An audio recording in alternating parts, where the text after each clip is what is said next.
Okay, વિદ્યાર્થી મિત્રો, આજે આપણે વાત કરવાના છીએ મુખ્યત્વે ભારતીય બંધારણની અંદર નાગરિકતા વિશે. નાગરિકતા વિશે જ્યારે પણ આપણે વાત કરી રહ્યા છીએ ત્યારે સમજવા લાયક એ વસ્તુ છે કે જ્યારે નાગરિકતાની વાત કરીશું એટલે આપણે નાગરિકતા આપણા કોન્સ્ટિટ્યુશનની અંદર ભાગ 2 ની અંદર બતાવવામાં આવ્યું છે. અને ભાગ 2 ની જ્યારે વાત કરીએ ત્યારે અનુચ્છેદ નંબર 5 થી લઈ અને 11 સુધી તેનું વર્ણન આપણને જોવા મળશે. સૌપ્રથમ તો સમજવા લાયક વાત એ છે કે નાગરિકતા એટલે શું અને નાગરિકતા સાથે જોડાયેલી અમુક જે વ્યાખ્યાઓ જે છે એ પણ આપણે સમજવા લાયક છે. વાત કરીએ હવે આપણે કે નાગરિકતા સાથેની ઘણી બધી વ્યાખ્યાઓ વિશે વાત કરીએ, નાગરિકતા વિશેની મુખ્ય સમજ વિશેની વાત કરીએ. કારણ કે આમ જોવા જઈએ તો આપણે સામાન્ય રીતે આપણે નાગરિકતા વિશે એટલું જ જાણતા હોઈએ છીએ કે વોટ આપવાનો અધિકાર એટલે કે મતદાન સાથે સંકળાયેલી બાબત, પરંતુ મુખ્યત્વે રીતે જોવા જઈએ તો નાગરિકતા એ ફક્ત વોટ એટલે કે મતદાન શક્તિ સાથે જોડાયેલી બાબત નથી. વ્યક્તિ અને રાષ્ટ્ર વચ્ચેના રાજનૈતિક જે સંબંધો છે એને આપણે નાગરિકતા તરીકે ઓળખવામાં આવે છે. રાજનૈતિક સંબંધોની વાત કરીએ એટલે કે રાજ્ય સાથે એટલે કે રાષ્ટ્ર સાથે જોડાયેલા તમારા હકની વાતો, તમારા કર્તવ્યની વાતો અને તમારા જવાબદારીઓની વાતો, આ બધી જ બાબતો સામાન્ય ધોરણે આપણે જોવા જઈએ તો નાગરિકતા સાથે જોડાયેલી હોય છે. અહીં આપણે વાત કરવા જઈ રહ્યા છીએ નાગરિકતા વિશેની, તો એની ઘણી બધી વ્યાખ્યાઓ અને સાથે સાથે એની અવધારણાઓને પણ સમજવી પડશે. વાત કરીએ આપણે વ્યક્તિને મતાધિકાર પ્રાપ્ત થવો તેમજ સાથે સાથે જાહેર હોદ્દાઓ ઉપર નિમણૂક થવી તે વ્યક્તિને મળેલા રાજનૈતિક અધિકારો છે. એટલે કે જ્યારે આપણે વાત કરીએ આપણા સિવિલ સર્વિસ એક્ઝામ વિશેની, યુપીએસસી જીપીએસસી વિશેની અને એટલે કે સરકારી જે હોદ્દાઓ છે એની સાથે નિમણૂક સાથેની જે બાબતો જોડાયેલી છે તે પણ મુખ્યત્વે નાગરિકતા સાથે જોડાયેલી છે. અને જ્યારે આપણે નાગરિકતાની વાત કરીએ છીએ તો કર્તવ્યની વાત પણ આવશે અને જવાબદારીની પણ વાત આવશે. રાજનૈતિક અધિકારોને જડથી મુખ્યત્વે રીતે એના મૂળ સાથે નાગરિકતા સાથે એનો સંબંધ રહેલો છે. એટલે કે આપણી પાસે રહેલા જેટલા પણ અધિકારો છે, જ્યારે આપણે ભાગ 3 ની વાત કરીશું, આપણી પાસે મૂળભૂત અધિકારો છે, એની અંદર ઘણા બધા અધિકારો એવા છે કે જે ફક્ત નાગરિકોને જ મળેલા છે. પરંતુ ફક્ત ન્યુમેરિકલ ડેટા સાથે હું અત્યારે વાત કરું તો 15, 16, 19, 29 અને 30 જેટલા પણ આ 5 મૂળભૂત અધિકારો છે ફક્ત ભારતીય નાગરિકને મળેલા છે. પરંતુ ફક્ત અહીંયા ન્યુમેરિકલ ડેટા સાથે આપણે ઇમ્પોર્ટન્ટ નહીં ધરાવતા. જ્યારે પણ આપણે નેક્સ્ટ લેક્ચરની અંદર મૂળભૂત અધિકારો વિશેની વાત કરીશું ત્યારે મુખ્યત્વે આપણે ત્યાં જઈ અને જોઈશું કે આર્ટિકલ નંબર 15 શું કહે છે, આર્ટિકલ નંબર 16 શું કહે છે, આર્ટિકલ નંબર 19 શું કહે છે, 29 અને 30 કે જે ફક્ત ને ફક્ત નાગરિકતા સાથે જોડાયેલા અધિકારો છે.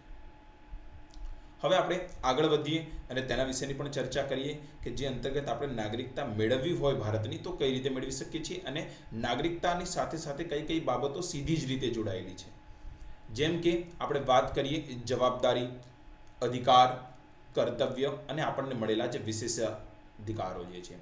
વાત કરીએ આપણે સૌથી પહેલા આપણે રિસ્પોન્સિબિલિટીની એટલે કે જવાબદારીની, તો આપણી સાથે જે નાગરિકતા આપણને જ્યારે પણ મળે છે તો એની સાથે સાથે આપણી અમુક જવાબદારીઓ પણ જોડાયેલી રહેલી છે. સાથે સાથે આપણને અધિકારો પણ મળે છે. જેમ કે આપણે પહેલાં જ વાત કરી કે ભાગ 3 ની અંદર જે અધિકારોનું વર્ણન કરવામાં આવ્યું છે એ અધિકારો એવા છે કે જે આપણને નાગરિક છીએ ત્યારે આપણને એવા 5 અધિકારો એવા છે કે જે આપણને નાગરિક હોવાની સાથે જ મળે છે. પરંતુ ઘણા બધા અધિકારો એવા છે કે ફક્ત વ્યક્તિને મળે છે. અને જ્યારે વ્યક્તિની વાત કરીએ છીએ ત્યારે વિદેશી નાગરિક અને ભારતીય નાગરિક બંનેનો સમાવેશ કરીએ છીએ આપણે. પરંતુ જ્યારે ફક્ત નાગરિક વિશેની વાત આવશે ત્યારે આપણે ફક્ત ભારતના જ નાગરિકનો સમાવેશ કરીશું. એટલે કે હું વાત કરી રહ્યો છું કે કર્તવ્ય, તો જ્યારે પણ આપણે કર્તવ્યની વાત કરી રહ્યા છીએ તો કર્તવ્ય માટે બંધાયેલ વ્યક્તિ એ જ હશે જે ભારતની નાગરિકતા ધરાવતા હશે. અમુક કર્તવ્ય એવા છે કે જે વ્યક્તિગત ધોરણે આપવામાં આવેલા છે અને અમુક કર્તવ્ય એવા છે કે નાગરિકતા સાથે તમને મળતા હોય છે. જ્યારે પણ આપણે વિશેષાધિકારની વાત કરીએ છીએ તો અમુક ભારતીય નાગરિકો જે રહેલા છે કે વ્યક્તિ અને નાગરિક વચ્ચેનો જે ડિફરન્સ મેં તમને સમજાવ્યો કે વિદેશી વ્યક્તિ અને ભારતીય વ્યક્તિ, તો જે ભારતીય વ્યક્તિ જેની પાસે નાગરિકતા છે એમને ઘણા બધા વિશેષાધિકારો મળેલા છે. અને એ વિશેષાધિકારો આપણે જેમ જેમ કોન્સ્ટિટ્યુશનને સમજતા જઈશું તેમ તેમ એ કોન્સ્ટિટ્યુશનની અંદર આપણા બંધારણની અંદર ત્યાં આગળ સ્પષ્ટ રીતે ઉલ્લેખ કરવામાં આવેલો છે કે અમુક વિશેષાધિકારો કે જે ફક્ત ભારતીય નાગરિકને મળેલા છે. આજના આ વિડિયો લેક્ચરની અંદર મુખ્યત્વે આપણે એ જ સમજવાનું છે કે નાગરિક કોણ છે. આપણે એ સમજવાની અત્યારે ઉતાવળ કરવાની જરૂર નથી કે નાગરિકતા માટે અથવા તો નાગરિકને કયા વિશેષાધિકારો મળેલા છે, કયા કર્તવ્યો મળેલા છે અને કઈ જવાબદારીઓ મળેલી છે. તો આ બાબતો સાથે સંકળાયેલી જે મુખ્યત્વે બાબતો જે આપણે વાત કરીએ તો આજે આપણે એ જ જોવાનું છે કે નાગરિકતા મુખ્યત્વે રીતે સ્પષ્ટીકરણ એનું કરવાનું છે આપણે. અને એ નાગરિકતા કઈ રીતે ભારતની નાગરિકતા મળે છે, નાગરિકતા વિશેની શક્તિઓ કોની પાસે રહેલી છે, અને સાથે જ કોઈ એવો વ્યક્તિ કે જે વિદેશી છે અથવા તો એવો વ્યક્તિ કે જેનું મૂળ ભારતીય છે પરંતુ વિદેશમાં રહે છે, તો એવા વ્યક્તિઓને ભારતીય નાગરિકતા કઈ રીતે મળી શકે અને આપણે એમને કઈ રીતે ભારતીય નાગરિકતાથી વંચિત પણ કરી શકીએ છીએ, એ વિશેની પણ આજે આપણે માહિતી મેળવવાની છે. તો શરૂઆત કરીશું આપણે એ પહેલા સૌથી પહેલા નાગરિકતાની વ્યાખ્યા સમજીએ.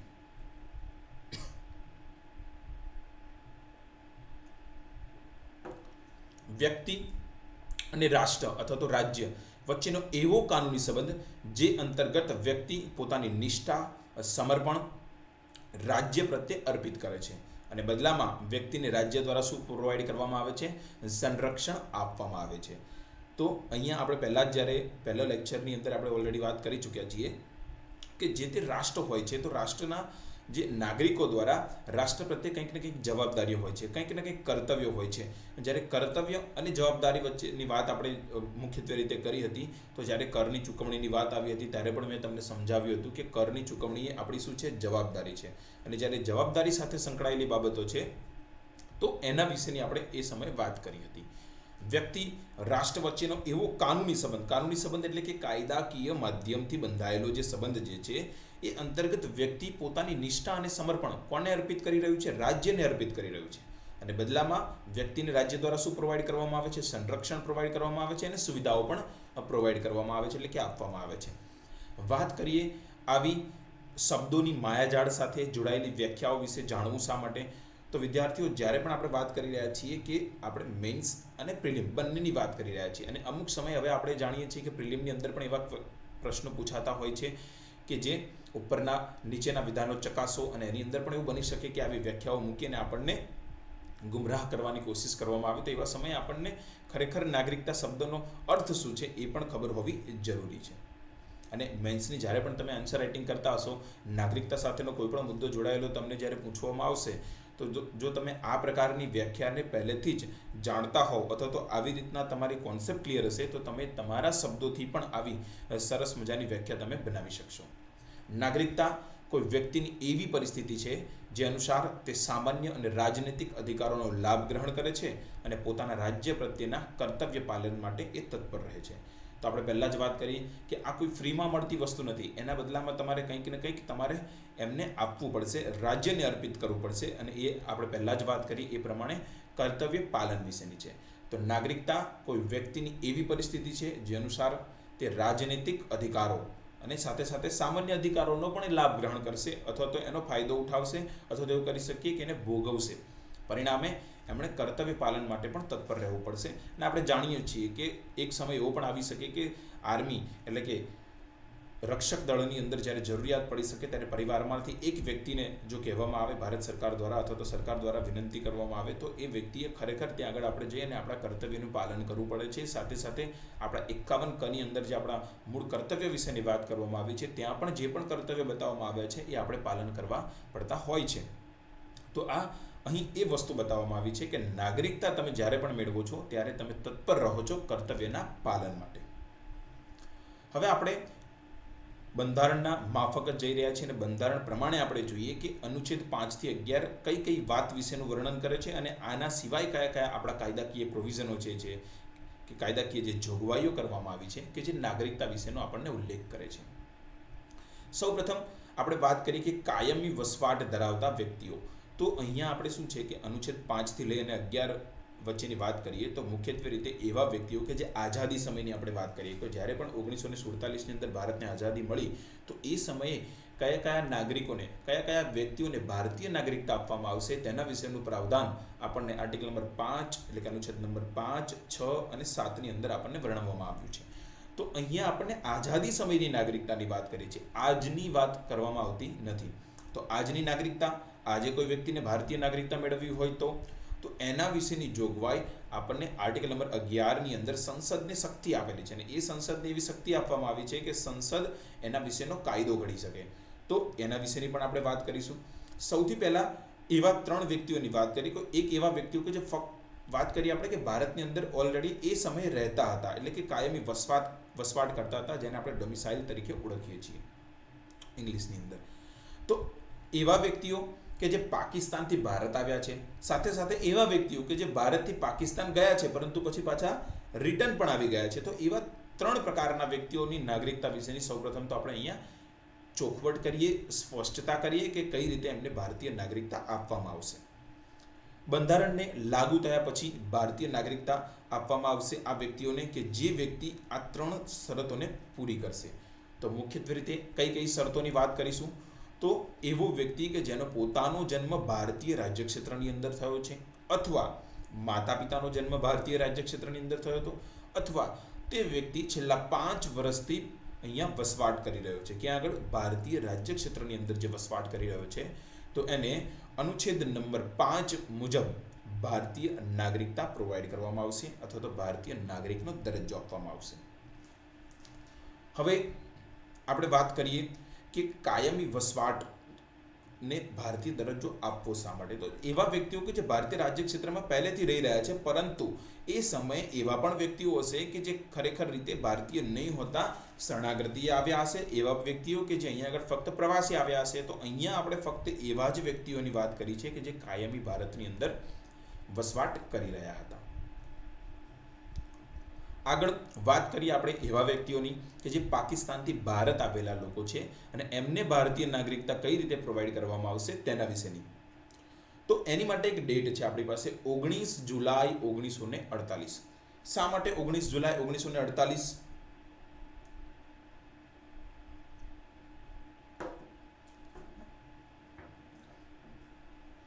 કારણ કે જ્યારે ભારત અને પાકિસ્તાન આ બંનેના ભાગલા પડ્યા ત્યારબાદની આપણે વાત કરીએ તો 19 જુલાઈ 1948ના રોજ ભારતીય શાસન દ્વારા અથવા તો ભારતીય સરકાર દ્વારા પરમિટ વ્યવસ્થાની શરૂઆત કરવામાં આવી હતી. વિદ્યાર્થીઓ યાદ રાખશે કે પરમિટ વ્યવસ્થાની શરૂઆત ક્યારે કરવામાં આવી હતી? 19 જુલાઈ 1948ના રોજ. અને જ્યારે તમે પરમિટ વ્યવસ્થાની શરૂઆત કરી રહ્યા છો તો એ સમયે શું થયું કે પરમિટ વ્યવસ્થા એટલે શું?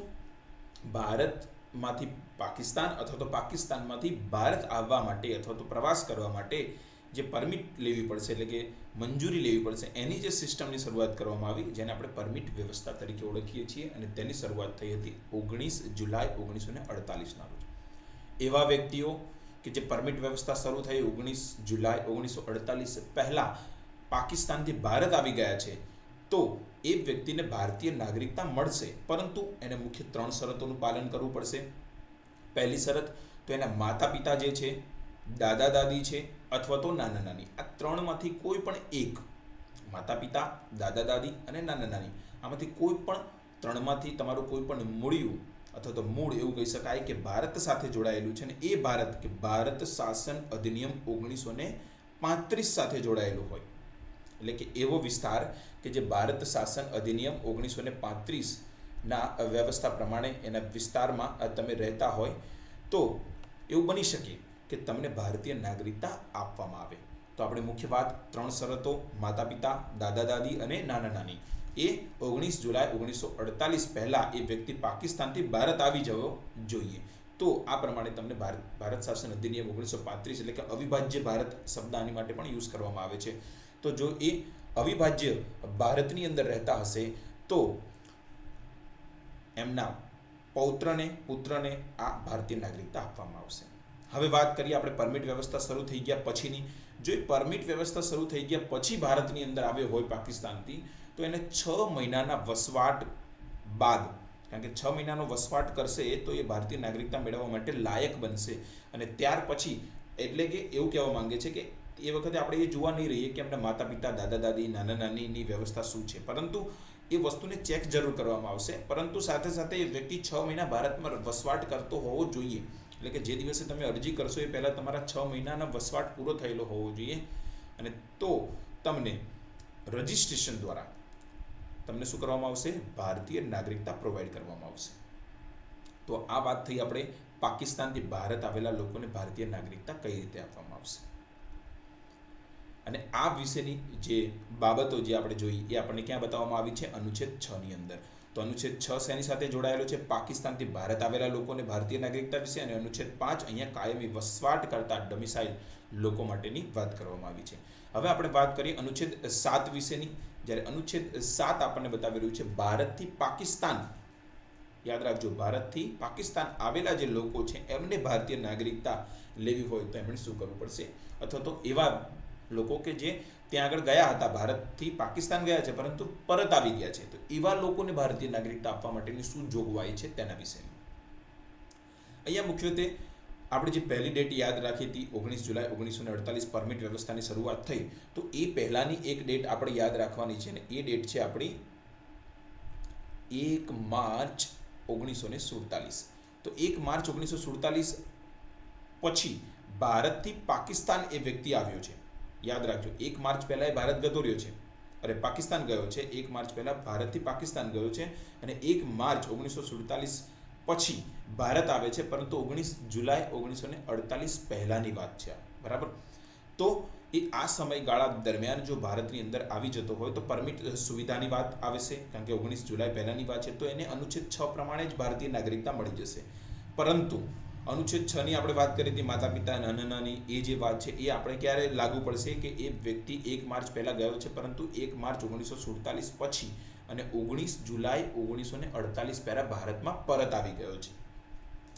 હવે 1 માર્ચ 1947 પછી ગયો છે, પરંતુ 19 જુલાઈ 1948 પછી આવી રહ્યો છે અને 26 જાન્યુઆરી 1948 પહેલા, એટલે તમને હું જે વાત કરી રહ્યો છું 19 જુલાઈ અને 26 જાન્યુઆરી વચ્ચેની વાત કર્યું છે, એ પીરિયડમાં જે ભારતમાં આવશે તો એને આપણે આપણા જે અનુચ્છેદ 6 ની જે બીજી જોગવાઈ હતી એના આધારે, એટલે કે 6 મહિના જો એ ભારતમાં વસવાટ કરશે તો 6 મહિનાના વસવાટ બાદ તેને આપણે ભારતીય નાગરિકતા આપીશું.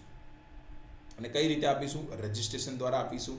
અને જો એ વ્યક્તિ 26 જાન્યુઆરી 1948 પછી આવશે ભારતની અંદર, તો એના વિશેની જોગવાઈ સંસદે કરવાની રહેશે અને સંસદે આ વિશેની જોગવાઈ ભારતીય નાગરિકતા ધારો 1955 ની અંદર કરેલી છે. જ્યારે આપણે ભારતીય નાગરિકતા ધારા વિશે 1955 ની અંદર ભણીશું ત્યારે આપણે જોઈશું કે કઈ કઈ જોગવાઈઓ અહીંયા કરવામાં આવી છે. જોઈએ હવે આપણે આગળ અનુચ્છેદ 8 વિશે. તો ભારતીય મૂળના નિવાસી હતા અને વિદેશમાં રહેતા હોય તેમને આપણે નાગરિકતા આપવાની જોગવાઈ કરીશું. હવે જ્યારે વિદેશની વાત આવી રહી છે એટલે આપણે પાકિસ્તાન નહીં લઈએ અહીંયા, કારણ કે પાકિસ્તાનથી ભારત આવેલા અને ભારતથી પાકિસ્તાન ગયેલા લોકોને ભારતીય નાગરિકતા કઈ રીતે આપવી તેના વિશેની જોગવાઈ ઓલરેડી આપણે જોઈ ચૂક્યા છીએ કે આર્ટિકલ નંબર 7, આર્ટિકલ નંબર 6 ની અંદર ઓલરેડી કરવામાં આવી છે. અને જે કાયમી વસવાટ ધરાવીએ છીએ એમની તો જોગવાઈ ઓલરેડી આપણે આર્ટિકલ નંબર 5 માં કરી લીધી છે. તો અનુચ્છેદ નંબર 8 ની અંદર વિદેશી હતા અને વિદેશમાં રહેતા હોય તેમને ભારતીય નાગરિકતા આપવાની જોગવાઈ છે. જો અનુચ્છેદ 8 એ પણ કહેવા માંગે છે કે તમારા જે વ્યક્તિ લઈ રહ્યો છે, નાગરિકતા લેવાની ઈચ્છુક છે એવા વ્યક્તિની વાત કરીએ તો એમના માતા પિતા, દાદા દાદી અને નાના નાની, એટલે કે એમના માતા અને પિતાના બંનેના વંશજોની વાત છે, એમના મૂળિયા જો ભારતની અંદર, એટલે કે ભારત શાસન અધિનિયમ 1935 સાથે જોડાયેલા હોય, અવિભાજ્ય ભારતની વાત છે. તો કારણ કે વાત કરીએ જ્યારે અવિભાજ્ય ભારતની, તો ભારતીય જે રાજનેતાઓ હતા એમનું તો માનવું એવું હતું કે ભારત એક અવિભાજ્ય ભારત છે અને એક અખંડ ભારતનું જ નિર્માણ કરવામાં આવે, પરંતુ ના છૂટકે આપણે ભારત અને પાકિસ્તાન 2 નેશન જે થિયરી છે એને અપનાવવી પડી. અને એના કારણે જ આપણે ભારત શાસન અધિનિયમ 1935ના રાજ્ય ક્ષેત્રને આધાર માનીને જે વ્યક્તિઓ ભારતમાં આવવા માંગતા હોય એમને પણ આપણે આવકારો આપ્યો છે. જો તે વિદેશમાં રહી રહ્યા હોય તો તે સંબંધી દેશોમાં આવેલી ભારતીય પ્રતિનિધિની કચેરીમાં જઈ અને તેમને ત્યાં આગળ શું કરાવવી પડશે? નોંધણી કરાવવી પડશે, તો એ ભારતના નાગરિક બની શકશે. એટલે કે જે વ્યક્તિ અત્યારે મૂળ નિવાસી ભલે ભારતીય હતા અને વિદેશમાં રહેતા હોય તો એમને પછી ભારતીય નાગરિકતા મેળવવા માટે સ્પેશિયલ ભારત આવવાની જરૂર નથી. ત્યાં આગળ આપણું જે એમ્બેસી હોય ત્યાં જઈને પોતે વાત કરી શકે છે અને ત્યાં રજૂઆત અને અરજી દ્વારા નોંધણી કરાવી અને અનુચ્છેદ 8 અંતર્ગત એ નાગરિકતા મેળવી શકે છે. અને આપણે આગળ એ પણ જોઈશું કે પર્સન ઓફ ઇન્ડિયન ઓરિજિન અને ઓવરસીઝ સિટીઝન ઓફ ઇન્ડિયા એ કઈ રીતે ભારતીય મૂળ નિવાસી સાથે અથવા તો ભારતીય મૂળ સાથે જોડાયેલા છે તેના વિશે આપણે વિસ્તૃત ચર્ચા આ જ લેક્ચરની અંદર આપણે આગળ કરવાના છીએ. હવે આપણે વાત કરીએ અનુચ્છેદ 9 વિશેની. સ્વેચ્છાએ વિદેશી નાગરિકત્વ પ્રાપ્ત કરનાર વ્યક્તિઓને નાગરિક નહીં ગણવાની જોગવાઈ આપેલી છે. તો જ્યારે આપણે વાત કરીએ અનુચ્છેદ 9ની, તો યાદ રાખશો વિદ્યાર્થીઓ કે અનુચ્છેદ 9 એ ભારતની નાગરિકતા સાથે જોડાયેલો એકલ નાગરિકતાના સિદ્ધાંત સાથે જોડાયેલો આપણો કોન્સેપ્ટ છે. તો અનુચ્છેદ 9નું કહેવું એવું છે કે કોઈ પણ વ્યક્તિ જો સ્વેચ્છાએ વિદેશી નાગરિક પ્રાપ્ત કરી દે તો એ વ્યક્તિ ભારતનો નાગરિક તો ગણવામાં આવશે જ નહીં. હવે આપણું ભારતીય નાગરિકતા એવું કહેવા માંગે છે કે ભારતીય નાગરિકતા જેની પાસે રહેલી છે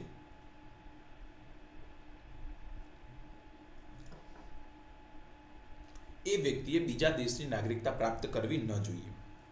અને જો એ વ્યક્તિ સ્વેચ્છાએ ત્યાંની નાગરિકતા પ્રાપ્ત કરે છે એનો મતલબ એવો છે કે એને ભારતની નાગરિકતાની કોઈ જરૂર નથી.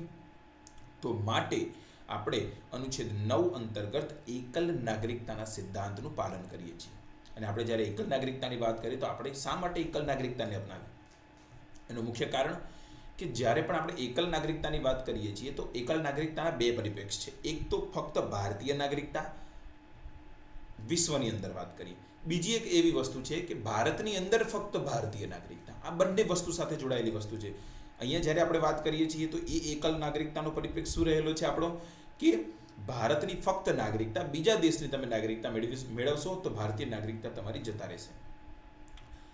આનું મુખ્ય કારણ તો ભારતની એકતા અખંડતાને જાળવવી અને સાથે સાથે રાષ્ટ્રીયતાને સર્વોચ્ચ કદમ સુધી આપણે પહોંચાડવી, સર્વોચ્ચ સ્થાન આપવું, એટલા માટે જ આપણે એકલ નાગરિકતાના સિદ્ધાંતનું પાલન કર્યું. આ સિવાય અન્ય રીતે જોવા જઈએ એકલ નાગરિકતાના બીજા કોન્સેપ્ટને તો બીજો કોન્સેપ્ટ આપણો એકલ નાગરિકતાનો એ રહેલો છે કે આપણા ત્યાં આગળ અમેરિકાની માફક ડબલ નાગરિકતા નથી, બેવડી નાગરિકતા અહીંયા જોવા મળતી નથી. જેમ કે આપણે વાત કરીએ અમેરિકાના નાગરિકની તો અમેરિકાનો નાગરિક જે તે રાજ્યમાં રહી રહ્યો છે, જે તે રાજ્યમાં નિવાસ કરી રહ્યો છે તો તેને રાજ્યની પણ નાગરિકતા મળેલી છે અને સાથે સાથે અમેરિકાની પણ નાગરિકતા મળેલી છે. જ્યારે ભારતની અંદર ફક્ત ને ફક્ત ભારતીય નાગરિકતા મળે છે, જે તે રાજ્યની નાગરિકતા મળતી નથી. જેમ કે આપણે વાત કરીએ ગુજરાતમાં રહેનાર વ્યક્તિ ગુજરાતની કોઈ નાગરિકતા ધરાવતો નથી, ફક્ત ને ફક્ત ભારતીય નાગરિકતા ધરાવે છે. અને એ જાણવા માટે તમે જોઈ શકો છો કે તમારી પાસે જે ઇલેક્શન કાર્ડ હશે એની ઉપર ભારત સરકાર લખેલું છે, ના કે ગુજરાત સરકાર, મહારાષ્ટ્ર સરકાર કે રાજસ્થાન સરકાર. એટલે કે એકલ નાગરિકતાનો કોન્સેપ્ટ જે છે એ મુખ્યત્વે રીતે બે અવધારણાઓ સાથે જોડાયેલો છે. એક તો એ અવધારણા કે ભારતીય નાગરિક જે છે એ ફક્ત ભારતીય નાગરિકતા ધરાવે છે, રાજ્યની અલગ નાગરિકતા ધરાવતો નથી. અને બીજી વસ્તુ કે ભારતીય નાગરિકતા ધરાવનાર વ્યક્તિ કોઈ પણ અન્ય દેશની નાગરિકતા ધરાવશે નહીં અથવા તો પ્રાપ્ત પણ નહીં કરે. જો પ્રાપ્ત કરશે તો આપોઆપ ભારતીય નાગરિકતા એની છીનવી લેવામાં આવશે. વાત કરીએ અનુચ્છેદ 10 વિશેની તો નાગરિકતા એ હકોની સાથે થતા સંસદે બનાવેલા કાયદાને અધીન રહેશે. તો જે પણ આપણે વાત કરીએ કે સંસદ દ્વારા જે કાયદો બનાવવામાં આવશે એના અધીન રહીને જ આપણને નાગરિકતાનું જે પ્રમાણપત્ર છે અથવા તો એવું કહી શકાય કે એના માપદંડો છે એ સંસદ દ્વારા નિર્ધારિત કરવામાં આવશે. અને સંસદને નાગરિકત્વ પ્રાપ્તિ વિશે કાયદો ઘડવાની અંતિમ સત્તા આપવામાં આવે છે. એટલે કે એવું કહી શકાય કે આપણું જે બંધારણ છે અને નાગરિકતા વિશેનો અંતિમ નિર્ણય, અંતિમ કાયદો બનાવવાની સત્તા કોને આપેલી છે? ભારતીય સંસદને આપેલી છે. અને જ્યારે આપણે સંસદની વાત કરી રહ્યા છીએ તો સંસદમાં કોનો સમાવેશ થશે? રાષ્ટ્રપતિ, રાજ્યસભા અને લોકસભા વિશે. તો અહીંયા આપણે મુખ્યત્વે આઝાદી સમયે કઈ રીતે નાગરિકતા મળશે તેના વિશેની ચર્ચા કરી. એટલે અને અહીંયા સુધી આપણે જ્યારે આર્ટિકલ નંબર 5 થી 11 સુધી આવ્યા એટલી વાતમાં આપણને એ વસ્તુની જાણ થઈ કે કાયમી વસવાટ ધરાવતા લોકો પાકિસ્તાનથી ભારત આવેલા અને ભારતથી પાકિસ્તાન ગયેલા લોકોને ભારતીય નાગરિકતા કઈ રીતે મળશે, સાથે સાથે વિદેશી લોકોને ભારતીય નાગરિકતા કઈ રીતે મળશે કે જે મૂળ ભારતીય છે એવા લોકો, અને સાથે એકલ નાગરિકતાનો સિદ્ધાંત શું છે, અને અંતે બંધારણ દ્વારા નાગરિકતા વિશેની અંતિમ સત્તા અને શક્તિ કોને આપી દીધી છે? સંસદને આપી છે. તો સંસદ દ્વારા શું કરવામાં આવ્યું? ત્યારબાદ નાગરિકતા અધિનિયમ 1955 પાસ કરવામાં આવ્યો. તો હવે આપણે જોઈશું કે નાગરિકતા અધિનિયમ 1955માં કઈ કઈ વાતો કરવામાં આવી છે અને કઈ કઈ જોગવાઈઓ કરવામાં આવી છે. નાગરિકતા ધારો 1955ની અંદર મુખ્યત્વે આપણે વાત કરીએ તો નાગરિકતા કઈ રીતે મેળવવી અને નાગરિકતા કઈ રીતે છીનવી લેવામાં આવશે તેના વિશેની જોગવાઈ છે. મુખ્યત્વે આપણે વાત કરીએ તો ભારતીય નાગરિકતા મેળવવા માટે સૌપ્રથમ તો જન્મ દ્વારા, વંશ આધારિત નોંધણી દ્વારા, દેશીયકરણ દ્વારા અને નવા પ્રદેશના જોડાણ દ્વારા મુખ્યત્વે આપણી જોડે 5 માપદંડ છે અને આ 5 માપદંડના આધારે ભારતીય નાગરિકતા આપવામાં આવશે અથવા તો દરજ્જો આપવામાં આવશે. વિસ્તૃત માહિતી આપણે 1 by 1 ની લઈશું. સર્વપ્રથમ વાત કરીએ જન્મ દ્વારા.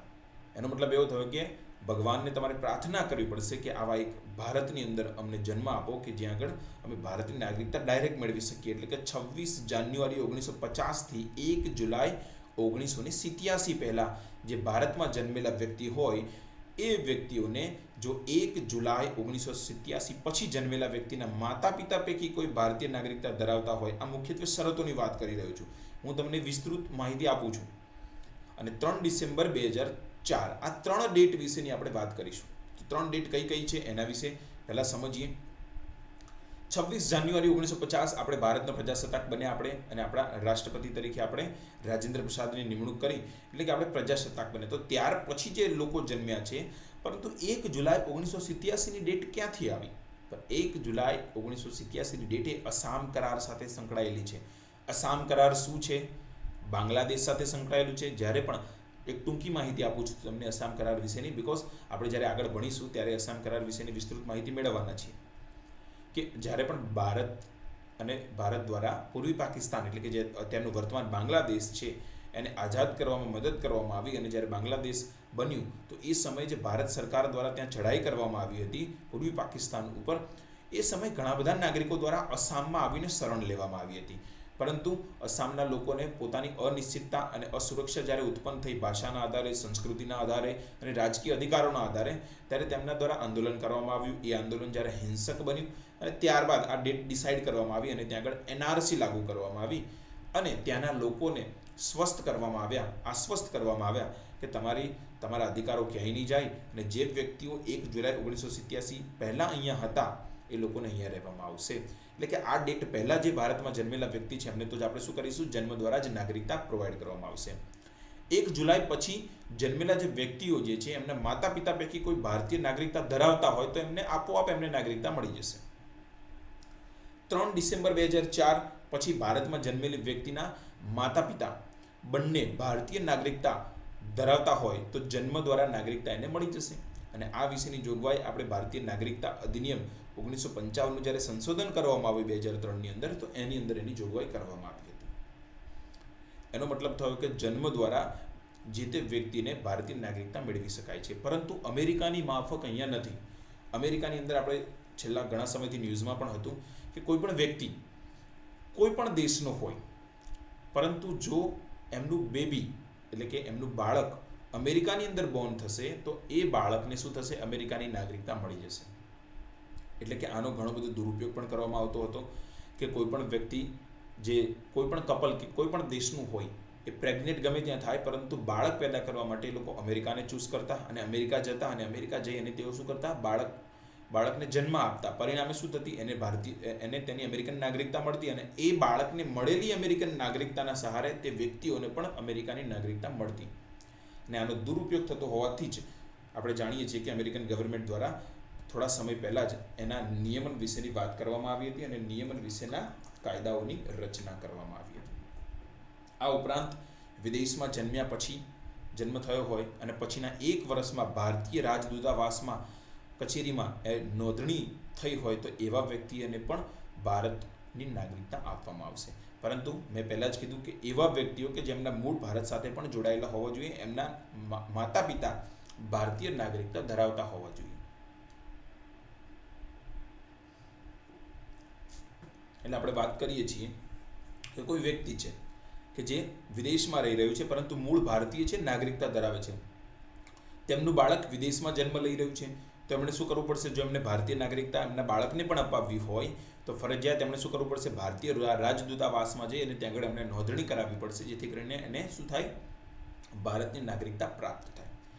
તો જન્મ દ્વારા આપણે સમજી ગયા કે આઝાદી પછી જેનો જન્મ થયો છે એ વ્યક્તિને ભારતમાં જન્મ થયો છે, તો 1 જુલાઈ પહેલાં એ જોવામાં નહીં આવે કે એમના વંશજો ક્યાં છે, પરંતુ જો ભારતની અંદર જન્મ થયો છે તો એ વ્યક્તિને શું કરીશું, આપણે ભારતીય નાગરિકતા આપીશું. અને 1 જુલાઈ પછી 3 ડિસેમ્બર 2004 સુધીમાં જન્મેલી કોઈ પણ વ્યક્તિ અને એના માતા પિતાના મૂળ જો ભારતીય સાથે જોડાયેલા હોય અથવા તો નાગરિકતા ભારતીય હોય તો એને પણ આપણે શું કરીશું, ભારતીય નાગરિકતા આપીશું. અને ત્યારબાદ દરેક વ્યક્તિ જે ભારતમાં જન્મે છે અને નાગરિકતા ધરાવતા હોય એમના માતા પિતા, તો એમને પણ નાગરિકતા આપવામાં આવશે જન્મ દ્વારા. ઇન શોર્ટ હું એવું કહી શકું આની અંદર કે જે તે વ્યક્તિ ભારતમાં જન્મે છે તો એને ભારતીય નાગરિકતા મેળવવાના રસ્તા ખુલી જાય છે અથવા તો એને ભારતીય નાગરિકતા મળે છે. પરંતુ કન્ડિશનલી બોલું છું, ઘણી બધી કન્ડિશન છે એ તમારે ફૂલફિલ કરવાની રહેશે. મેં પહેલાં જ સમજાવ્યું, અમેરિકાની માફક અહીંયા નથી કે તમે કોઈ પણ જગ્યાએ પ્રેગ્નેન્ટ થઈ અને અહીંયા બેબી બોર્ન કરશો તો તમારા બાળકને અહીંયા તમને ભારતીય નાગરિકતા મળી જશે એ વસ્તુ ખોટી છે. પરંતુ હા, તમે ભારતીય છો તો તમને તમારા બાળકને નાગરિકતા મળવાના રસ્તાઓ ખુલી જશે. અન્ય વાત કરીએ આપણે વંશ આધારિત નાગરિકતા કઈ રીતે મેળવી શકાય. તો કોઈ પણ વ્યક્તિ કે જેનો જન્મ 26 જાન્યુઆરી 1950 પછી ભારત બહાર થયો હોય, પરંતુ જન્મ સમયે તેના માતા અથવા તો પિતા એ ભારતના નાગરિક હોય, તો ભારતીય નાગરિકતા પ્રાપ્ત થાય છે. આપણે પહેલા જ વાત કરી, બરાબર, કે જે વ્યક્તિ બહાર જન્મ લેશે અને એના માતા પિતા ભારતીય હોય તો એ વ્યક્તિ પણ વંશ આધારે આવી, એટલે કે એ સમયે તમે રજીસ્ટ્રેશન નથી કરાવ્યું, યાદ રાખજો. રજીસ્ટ્રેશન જો તમે એ જ સમયે કરાવી લેશો તો જન્મ દ્વારા થઈ જશે.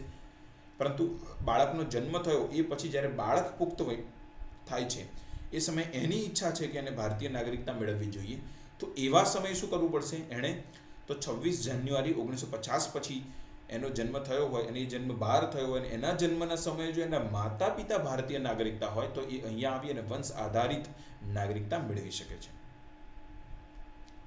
પરંતુ જો આવી વ્યક્તિનો પિતા ફક્ત વંશાનુકરણ દ્વારા ભારતનો નાગરિક હોય તો તે વ્યક્તિ ઉપર મુજબ જન્મ દ્વારા ભારતનો નાગરિક ગણાશે. યાદ રાખજો, એના પિતા પણ વંશના આધારે જો નાગરિકતા મેળવે, માતાના વંશના આધારે નહીં મળે. યાદ રાખજો કે ફક્ત માતા જ નો વંશ ભારતીય છે તો એના આધારે તમને નાગરિકતા મળવી એ જરૂરી નથી. કારણ કે નાના નાની વાત જે છે એ આર્ટિકલ નંબર 6 અને 7 ની અંદર ઓલરેડી આપણે કરી ચૂક્યા છીએ. પરંતુ અહીંયા સ્પષ્ટ કરવામાં આવ્યું છે કે પિતાના વંશના કારણે જ તમને એની નાગરિકતા મળશે. અહીંયા ભેદભાવની વાત નથી, પરંતુ અહીંયા વ્યવસ્થાની વાત છે. ઘણા બધા વિદ્યાર્થીઓને એવું થતું હશે કે ભાઈ ફક્ત મેલની વાત કરવામાં આવે છે, ફિમેલની વાત કરવામાં નથી આવતી. નહીં, આ વ્યવસ્થા છે. વ્યવસ્થાની અંદર તમે એવું ના કહી શકો કે અસમાનતા વર્તાઈ રહી છે. અહીં કોઈ અસમાનતા નથી, ફક્ત શું કરવામાં આવ્યું છે? વ્યવસ્થાનું નિર્માણ કરવામાં આવ્યું છે.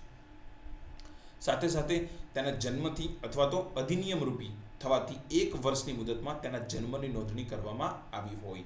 એટલે કે જ્યારે પણ તમે વંશની વાત કરતા હોય, વંશના આધારે તમારે નાગરિકતા મેળવવી હોય તો તમારે 1 વર્ષનો વેઇટિંગ પીરિયડ જે છે એનું પણ તમારે પાલન કરવું પડશે. એટલે કે નોંધણી થયાના 1 વર્ષની મુદતમાં, જે જન્મ થયો હોય એના 1 વર્ષની મુદતમાં જો તમે એની નોંધણી કરાવશો તો તમે નાગરિકતા વંશ આધારિત પણ મેળવી શકશો.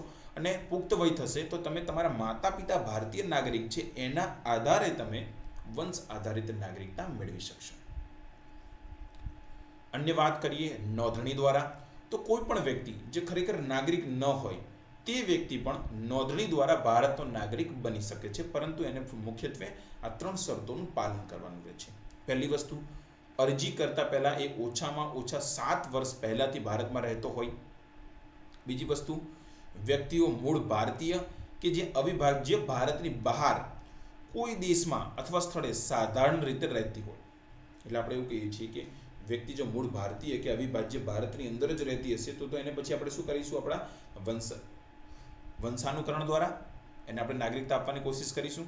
પરંતુ અહીંયા આપણે વાત કરીએ છીએ એવા વ્યક્તિઓ કે જે વ્યક્તિઓ મૂળ ભારતીય કે જે અવિભાજ્ય ભારતની બહાર રહેતી હોય અથવા એ સ્થળે સ્થાયી નિવાસ કરતી હોય કોઈ પણ સ્થળે, અને જો 7 વર્ષથી શું થતી હોય, છેલ્લા 7 વર્ષથી ભારતમાં રહેતી હોય. ભારતીય નાગરિક સાથે લગ્ન કરનારા નોંધણી દ્વારા ભારતીય નાગરિક બની શકે છે. તો આ 2 શરતોનું પહેલું પાલન કરી લીધું. ત્રીજી શરત શું થઈ કે ત્રીજી શરત હવે એડિશનલ છે કે કોઈ વ્યક્તિએ ભારતીય નાગરિક સાથે લગ્ન કર્યા તો એ પણ વ્યક્તિ શું થઈ શકે? નોંધણી દ્વારા ભારતીય નાગરિક બની શકે છે. જે બંધારણની 8મી અનુસૂચિમાં સમાવેલ 22 ભાષાઓમાંથી કોઈ પણ એક ભાષાનું જ્ઞાન ધરાવતો હોવો જોઈએ. લગ્ન કરવા જ ઇમ્પોર્ટન્ટ નથી, પરંતુ સાથે સાથે 22 ભાષાઓ જે આપણી અનુસૂચિ 8ની અંદર બતાવેલી છે એમાંથી કોઈ એક ભાષાનો તો મહદ અંશે જાણકાર હોવો જોઈએ અથવા તો ભાષાનું જ્ઞાન ધરાવતો હોવો જોઈએ. તો જ તમને નોંધણી દ્વારા ભારતીય નાગરિકતા મળે છે. આ સિવાય પણ ભારતીય નાગરિકતા મેળવી શકાય છે, જેમ કે ભારતીય નાગરિકના સગીર બાળકો જે ભારતીય નાગરિક છે અને એમના બાળકો જે વિદેશમાં રહી રહ્યા છે એ પણ નોંધણી દ્વારા શું કરી શકે છે? ભારતીય નાગરિકતા મેળવી શકે છે.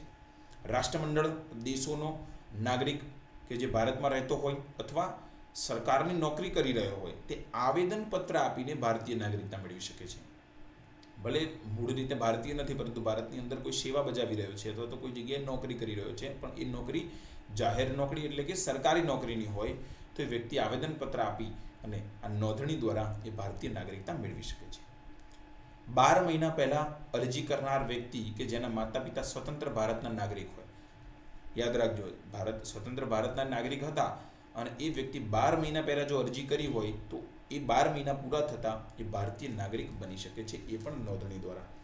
તો ઘણા બધા વ્યક્તિઓ કે જેમની માટે જન્મ અને વંશાનુકરણના દ્વાર ખુલ્લા નથી એ વ્યક્તિ નોંધણી દ્વારા પણ ભારતીય નાગરિકતા મેળવી શકે છે. બીજો એક અન્ય સિદ્ધાંત છે જેને આપણે નૈસર્ગિક સિદ્ધાંત અથવા તો દેશીયકરણ દ્વારા કહીએ છીએ, નેચરલાઇઝેશન પ્રોસેસ. તો વિદેશી રાષ્ટ્રોના નાગરિકો ચોક્કસ શરતોનું પાલન કરી અને આ નૈસર્ગિકરણની પ્રક્રિયા એટલે કે નેચરલાઇઝેશન પ્રોસેસ દ્વારા શું કરી શકે છે? ભારતીય નાગરિકતા મેળવી શકે છે. અને આ વિશેની જોગવાઈ આપણા નાગરિકતા અધિનિયમ 1955ની અંદર કરવામાં આવી છે. કોઈ એવા દેશની નાગરિક ન હોવો જોઈએ કે જે ભારતીયોને પોતાના રાષ્ટ્રીયકૃત નાગરિક બનાવવાની સુવિધા પ્રદાન ન કરતા હોય. સીધી જ વસ્તુ છે, જે દેશ ભારતીયોને નાગરિકતા ન આપતો હોય એ દેશના નાગરિકોને ભારત દ્વારા નાગરિકતા આપવામાં આવશે નહીં.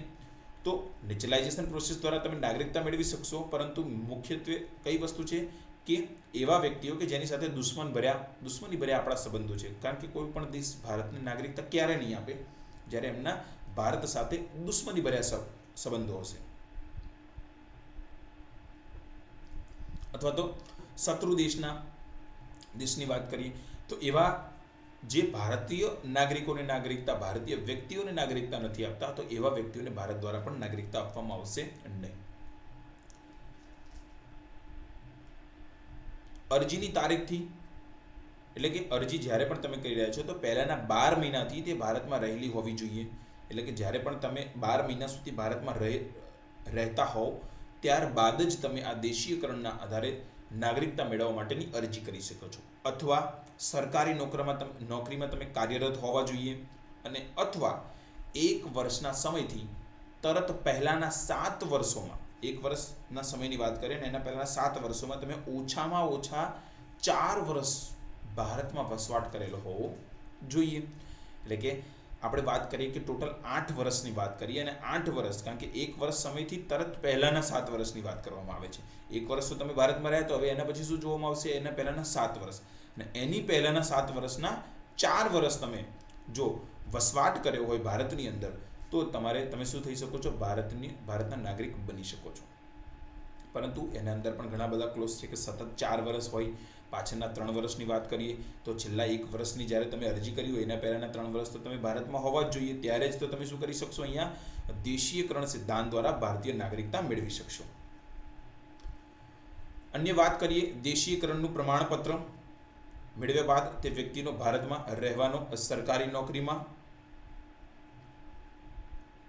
નોકરીમાં કાર્યરત હોવો જોઈએ, અથવા 1 વર્ષના સમયથી તરત પહેલાના 7 વર્ષમાં ઓછામાં ઓછા 4 વર્ષમાં ભારતમાં વસવાટ કરેલો હોય તો એ પણ વ્યક્તિ દેશીયકરણ દ્વારા આપણે નાગરિક બની શકે છે. તેના વિશેની વાત કરી. દેશીયકરણનું પ્રમાણપત્ર મેળવ્યા બાદ તે વ્યક્તિનો ભારતમાં રહેવાનો, સરકારી નોકરીમાં સેવા કાર્ય કરવાનો, અથવા ભારતમાં સ્થાપિત કોઈ સંસ્થા, કંપની કે વ્યક્તિઓના સમૂહ હેઠળ નોકરી કરવાનો ઈરાદો હોવો જોઈએ. કારણ કે તમે દેશીયકરણના સિદ્ધાંત દ્વારા જ્યારે પણ નાગરિકતા મેળવી રહ્યા છો તો એની માટે જરૂરી છે કે કંઈક ને કંઈક તમારે તમારા ઉદ્દેશો ભારતીયતા સાથે જોડાયેલા હોવા જોઈએ. વિદ્યાર્થીઓ, દરેક વિદ્યાર્થીને ઓડિયો અને વિડિયો ક્લિયર આવી રહ્યું છે કે નહીં?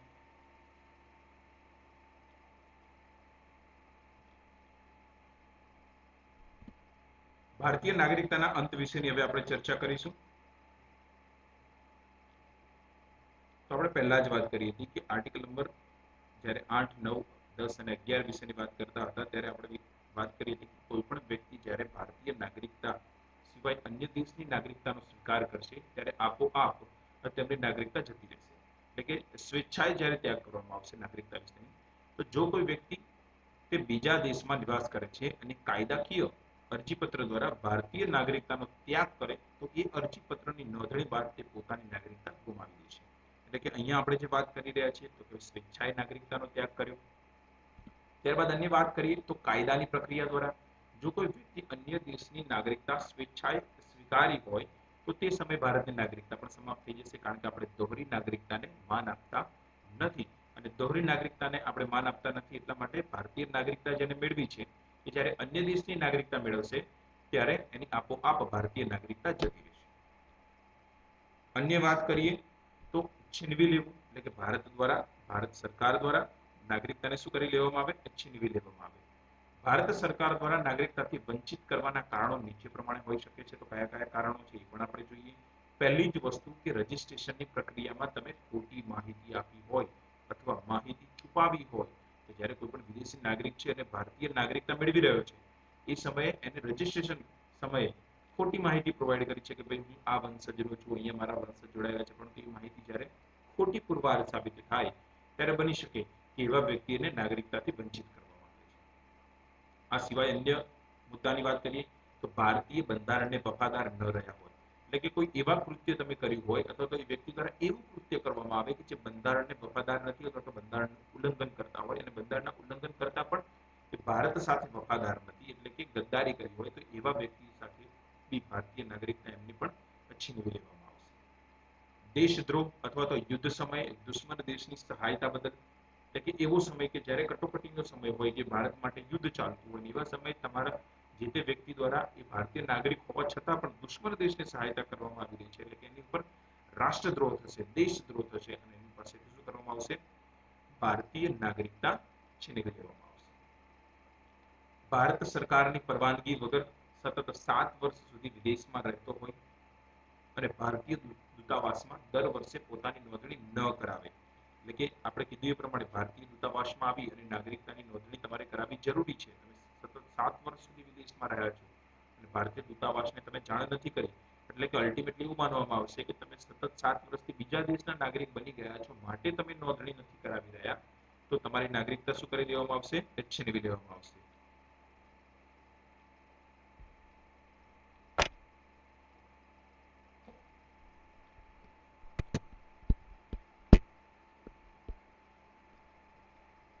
ઓડિયો ક્લિયર નથી આવી રહ્યો કે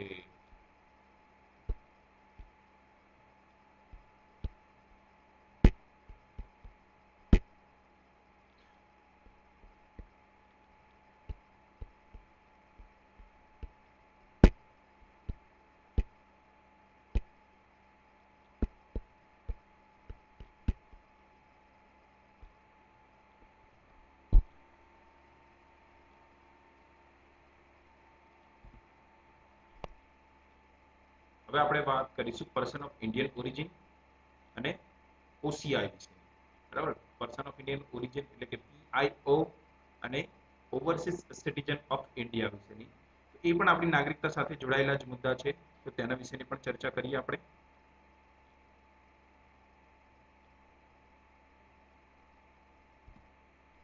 સૌથી પહેલા આપણે વાત કરીશું ભારતીય મૂળના વ્યક્તિ વિશેની.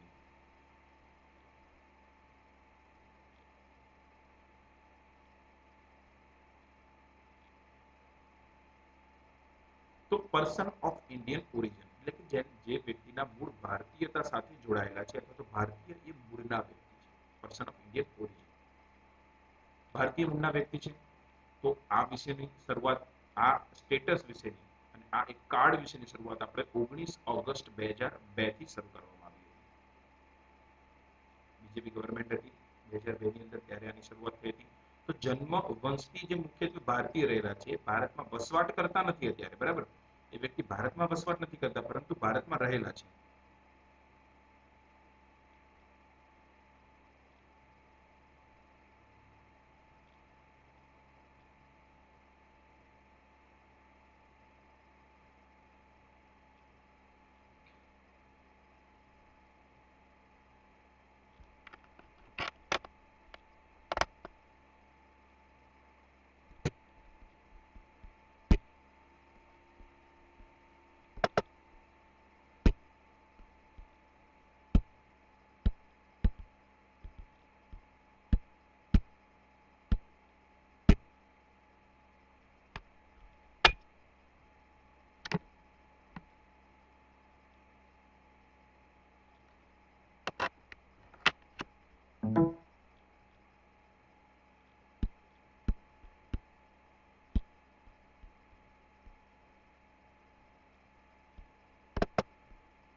ઓકે વિદ્યાર્થીઓ, ભારતીય મૂળના વ્યક્તિ વિશેની વાત કરીએ. 19 ઓગસ્ટ 2002થી આપણે એની શરૂઆત કરી. પર્સન ઓફ ઇન્ડિયન ઓરિજિન જેને આપણે કહીએ છીએ.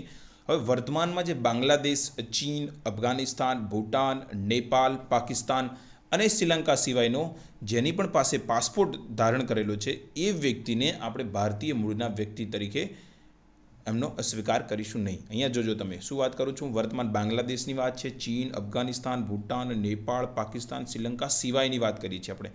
એટલે કે આ દેશના નાગરિકો જે છે એમના પાસપોર્ટ જેમની પાસે છે એ વ્યક્તિને નહીં, એના સિવાય જેને ધારણ કર્યો છે એ વ્યક્તિને જ આપણે આ person of Indian origin card આપવામાં આવે છે.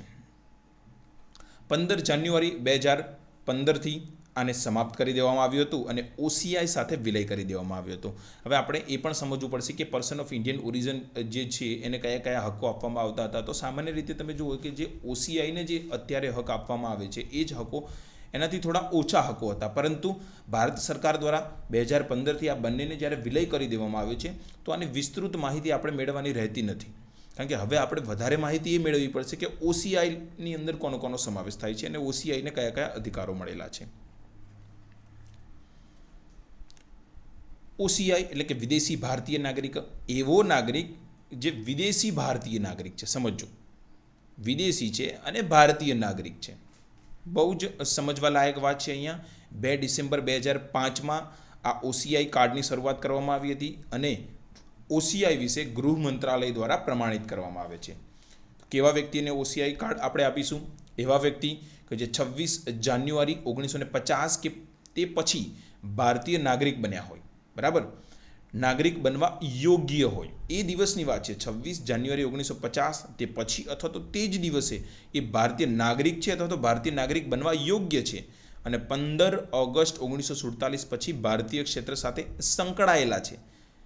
એ વ્યક્તિને આપણે ભારતીય વિદેશી નાગરિક અથવા વિદેશી ભારતીય નાગરિક એટલે OCI કાર્ડ આપી શકીએ છીએ. આ સિવાય અન્ય વાત કરીએ તો માતા પિતા, દાદા દાદી કે નાના નાની પાકિસ્તાન કે બાંગ્લાદેશના નાગરિક ન હોવા જોઈએ તે વ્યક્તિને જ OCI કાર્ડ મળશે. યાદ રાખજો, જે પણ વ્યક્તિના નાના નાની, દાદા દાદી કે માતા પિતા જો પાકિસ્તાની કે બાંગ્લાદેશી હશે તો OCI કાર્ડ મળશે નહીં. હમણાં જ એક નાગરિક પાસેથી OCI કાર્ડ લઈ લેવામાં આવ્યું છે કે જેણે ખોટી માહિતી પ્રોવાઈડ કરી હતી કે એમના નાના નાની, દાદા દાદી પાકિસ્તાની હતા પરંતુ એમને OCI કાર્ડ આપવામાં આવ્યું હતું અને થોડા જ સમય પહેલાં ભારતીય ગૃહ મંત્રાલય દ્વારા તેને છીનવી લેવામાં આવ્યું હતું. OCIની વાત કરીએ તો જે પણ OCI કાર્ડ ધારક છે એમને મળતા લાભો કયા કયા છે? તો બહુઉદ્દેશી આજીવન વિઝા એટલે કે મલ્ટીપર્પઝ લાઈફ ટાઈમ વિઝા એમને આપવામાં આવે છે. એ તેઓ ઈચ્છે ત્યારે ભારત આવી શકે છે અને ઈચ્છે ત્યારે ભારતથી રિટર્ન પણ થઈ શકે છે. એમને આ multipurpose life time visa provide કરવામાં આવે છે. 5 વર્ષ OCI કાર્ડ જો ધારણ કરનાર જે વ્યક્તિ જે છે એ 5 વર્ષ સુધી જો OCI કાર્ડ ધારણ કરી રહ્યો હોય અથવા તો કર્યું હોય તો એ વ્યક્તિએ ભારતીય નાગરિકતા માટે અરજી કરી શકે છે. તો આ પણ એક સારો બેનિફિટ છે કે અન્ય અલગ રસ્તા નહીં અપનાવતા, કોઈ પણ અન્ય રસ્તાઓનો ઉપયોગ નહીં કરતા જો કોઈ પણ વ્યક્તિ 5 વર્ષ સુધી OCI કાર્ડ જ ધારણ કરીને રાખે છે તો એ વ્યક્તિ પણ શું કરશે? એ ભારતીય નાગરિકતા મેળવી શકશે. આંતરરાષ્ટ્રીય એરપોર્ટ પર એમને ઇમિગ્રેશન માટેની વિશેષ કાઉન્ટરની સુવિધા ઉપલબ્ધ કરાવવામાં આવે છે OCI કાર્ડ ધારકોને અને ભારતમાં વિશેષ બેન્કિંગ સુવિધાનો લાભ પણ તેમને આપવામાં આવે છે. પરંતુ મુખ્યત્વે રીતે યાદ રાખવાની વાત એ છે કે જે તે વ્યક્તિ OCI કાર્ડ ધારક છે એ ભારતીય નાગરિક નથી. વિદ્યાર્થીઓ ધ્યાન રાખીશું આપણે કે OCI કાર્ડ ધારક એ ભારતીય નાગરિક નથી. અન્ય વાત કરીએ OCIs ને મળતા લાભ વિશેની તો બિનકૃષિ સંપત્તિ ખરીદી શકે છે. તે વ્યક્તિ શું કરી શકે છે? બિનકૃષિ સંપત્તિ જે છે એ ખરીદી શકે છે. ડ્રાઇવિંગ લાયસન્સ અને પાન કાર્ડ માટે પણ અરજી કરી શકે છે. એટલે કે જે તે વ્યક્તિ જે છે OCI જે છે એ બિનકૃષિ સંપત્તિ ખરીદી શકે છે કારણ કે કૃષિગત સંપત્તિ ખરીદી શકતો નથી. સાથે ડ્રાઇવિંગ લાયસન્સ અને પાન કાર્ડ માટે પણ અરજી કરી શકે છે. મતદાનની વાત આવશે અને સરકારી નોકરીની વાત આવશે તો કોઈ પણ વ્યક્તિ મને જણાવશે કે જો એ મતદાન કરી શકશે કે નહીં કરી શકશે, સરકારી નોકરી મેળવી શકશે કે નહીં મેળવી શકશે? નહીં, મતદાન પણ નહીં કરી શકે અને સરકારી નોકરી પણ નહીં મેળવી શકે. કારણ કે મેં પહેલાં જ તમને સમજાવ્યું તો નીચે પણ હું સમજાવી રહ્યો છું. જો તમે OCI કાર્ડ ધારક એ ભારતીય નાગરિક નથી તો જો ભારતીય નાગરિક નથી તો એ મતદાન પણ નહીં કરી શકે. સાથે સાથે 5 વર્ષ પછી એ અરજી કરી શકે છે. 5 વર્ષ પછી એ શેની અરજી કરી શકશે? તો 5 વર્ષ બાદ એ વ્યક્તિ દ્વારા ભારતીય નાગરિક બનવા માટેની અરજી કરી શકાય છે. તો અહીંયા સીધી જ વસ્તુ એ બતાવવામાં આવી રહી છે કે ઓસીઆઈ કાર્ડ ધારક જે છે એ ભારતીય નાગરિક નથી અને એટલા માટે જ ઓસીઆઈ કાર્ડ ધારકને ઘણી બધી સુવિધાઓ મળે છે, પરંતુ અમુક અધિકારો જે ભારતીયને મળે છે, ભારતીય નાગરિકને મળે છે, એ મળતા નથી. એટલે કે ઓસીઆઈ કાર્ડ ધારક એ નાગરિકતા મેળવવા માટેની પૂર્વ શરત બની શકે છે, પરંતુ શરત નથી. એટલે કે પૂર્વ શરત શા માટે?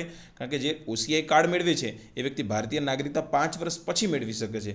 એનો મતલબ ઓસીઆઈ કાર્ડ ધારક જ નાગરિક નથી, બરાબર. પણ અન્ય કાર્ડ જે આપણે વાત કરી, ડ્રાઇવિંગ લાઇસન્સની વાત કરી, પાન કાર્ડ મેળવી શકે, બિનકૃષિગત સંપત્તિ એ ખરીદી કરી શકે છે. તો બધા જ અધિકારો ઓસીઆઈ કાર્ડ ધારકને મળતા હોય છે. હવે વાત કરીએ આપણે એનઆરઆઈ વિશેની. અનિવાસી ભારતીય જે છે, આપણે જાણીએ છીએ કે આપણી આજુબાજુમાં પણ આ એનઆરઆઈ રહેતા હોય છે. સીધી જ વાત છે અનિવાસી. અનિવાસી એટલે કે અહીંયા વાસ નથી કરતા, નિવાસ નથી કરતા. અને ભારતીય એટલે કે ભારતીય ક્યારે હશે? તો એની પાસે શું હશે? ભારતની નાગરિકતા હશે. એટલે સીધી જ વસ્તુ, ભારતનો નાગરિક છે પરંતુ ભારતમાં વસવાટ કરતો નથી. તો કોઈપણ વ્યક્તિને ભારતીય નિવાસી ક્યારે કહીશું? નિવાસી. તો જ્યારે નિવાસીની વાત આવે છે ત્યારે 183 દિવસની વાત આવે છે. ઓછામાં ઓછા 183 દિવસે ભારતમાં રહેતો હોય તો એને નિવાસી ગણીશું. તો ઓછામાં ઓછા 183 દિવસ જો વિદેશમાં રહેતો હશે તો આપણે એને શું ગણી લઈશું? અનિવાસી ગણી લઈશું. ભારતીય નિવાસી નથી, પરંતુ ભારતીય તો રહેશે જ. એટલા માટે જ આપણે કહીએ છીએ કે એવા ભારતીયો જે ભારતમાં નથી ને ફોરેનમાં રહે છે એ વ્યક્તિને આપણે શું કહીએ છીએ? એનઆરઆઈ કહીએ છીએ, અનિવાસી ભારતીય કહીએ છીએ. એ ભારતના નાગરિક તો છે જ અને એટલા માટે જ એ મતદાન પણ કરી શકે છે. અને એમની એ જો મતદાન કરી શકે છે, ભારતીય છે, તો એમના આવક ઉપર શું કરવું પડશે? ટેક્સ પણ વસૂલ કરવો પડશે. અને એટલા માટે જે આવક એ ફક્ત ભારતીય આવક જે છે એમની ઉપરથી શું કરવામાં આવશે? કર ઉઘરાવવામાં આવશે. અને આપણે જાણીએ છીએ કે ભારત સરકાર દ્વારા અને ભારતને જે રેમિડન્સ મળી રહ્યું છે એ આપણને કોણ મેળવી રહ્યું છે? કોણ આપી રહ્યું છે? એનઆરઆઈ લોકો આપી રહ્યા છે. કે જે આપણા ભારતીય છે અને ભારતની બહાર રહે છે, તેઓ અહીંયા તેમના રહેલા સ્વજનોને જે નાણાં મોકલે છે એને આપણે રેમિટન્સ અથવા તો હસ્તાંતરણ તરીકે ઓળખીએ છીએ. અને આપણે જાણીએ છીએ કે ઘણી વખત જ્યારે આરબીઆઈને પ્રોબ્લેમ આવ્યા છે અને તરલતાના પ્રોબ્લેમો, પ્રવાહિતાના પ્રોબ્લેમો અને ભારતીય મુદ્રા જ્યારે ખતરાની પરિસ્થિતિમાં હોય છે ત્યારે એનઆરઆઈ દ્વારા જ એ ડોલરનું અહીંયા ડમ્પિંગ અથવા તો એવું કહી શકીએ કે ડોલર અહીંયા ભારતની અંદર મોકલવામાં આવે છે, જેના કારણે આપણી આર્થિક પરિસ્થિતિ પરફેક્ટલી થઈ શકે છે. અન્ય વાત કરીએ હવે એનઆરઆઈ સિવાયની, તો આપણે જાણીએ છીએ કે 2019ની અંદર ભારતીય નાગરિકતા અધિનિયમનું અમેન્ડમેન્ટ એટલે કે સંશોધન કરવામાં આવ્યું. તો તે પણ આપણા માટે વધારે ઇમ્પોર્ટન્ટ છે. તો એના વિશેની પણ આપણે ચર્ચા કરીએ, જેને આપણે કેબ સિટીઝન અમેન્ડમેન્ટ એક્ટ.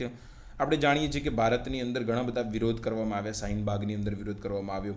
આ સિવાય પણ ઘણી જગ્યાએ વિપક્ષ દ્વારા એનો વિરોધ કરવામાં આવી રહ્યો હતો. તો શા માટે વિપક્ષ એનો વિરોધ કરી રહ્યું છે અને શા માટે એ ભારતની અંદર આ કાયદો લાવવામાં આવ્યો? બંને વસ્તુ આપણે સમજવાની કોશિશ કરીશું કે ભારતમાં શા માટે આ કાયદો લાવવામાં આવ્યો અને શા માટે એનો વિરોધ થઈ રહ્યો હતો. આ બંને બાબતોની આપણે અહીંયા ચર્ચા કરવાના છીએ. પહેલી જ વાત કરીએ નાગરિકતા અધિનિયમ. તો નાગરિકતા અધિનિયમ સૌપ્રથમ બન્યો હતો 1955ની અંદર. ત્યારબાદ એની અંદર ઘણા બધા સંશોધન કરવામાં આવ્યા અને જ્યારે ઘણા બધા સંશોધન થયા તો સૌથી અંતિમ જે સંશોધન 2015, ત્યારબાદ આ 2019ની અંદર પણ સંશોધન કરવામાં આવ્યું. તો આ સંશોધન જે કર્યું અને નવો જે ભારતીય નાગરિકતા ધારો બન્યો, તેની મુખ્ય જોગવાઈઓ શું છે તેના વિશેની આપણે ચર્ચા કરીએ.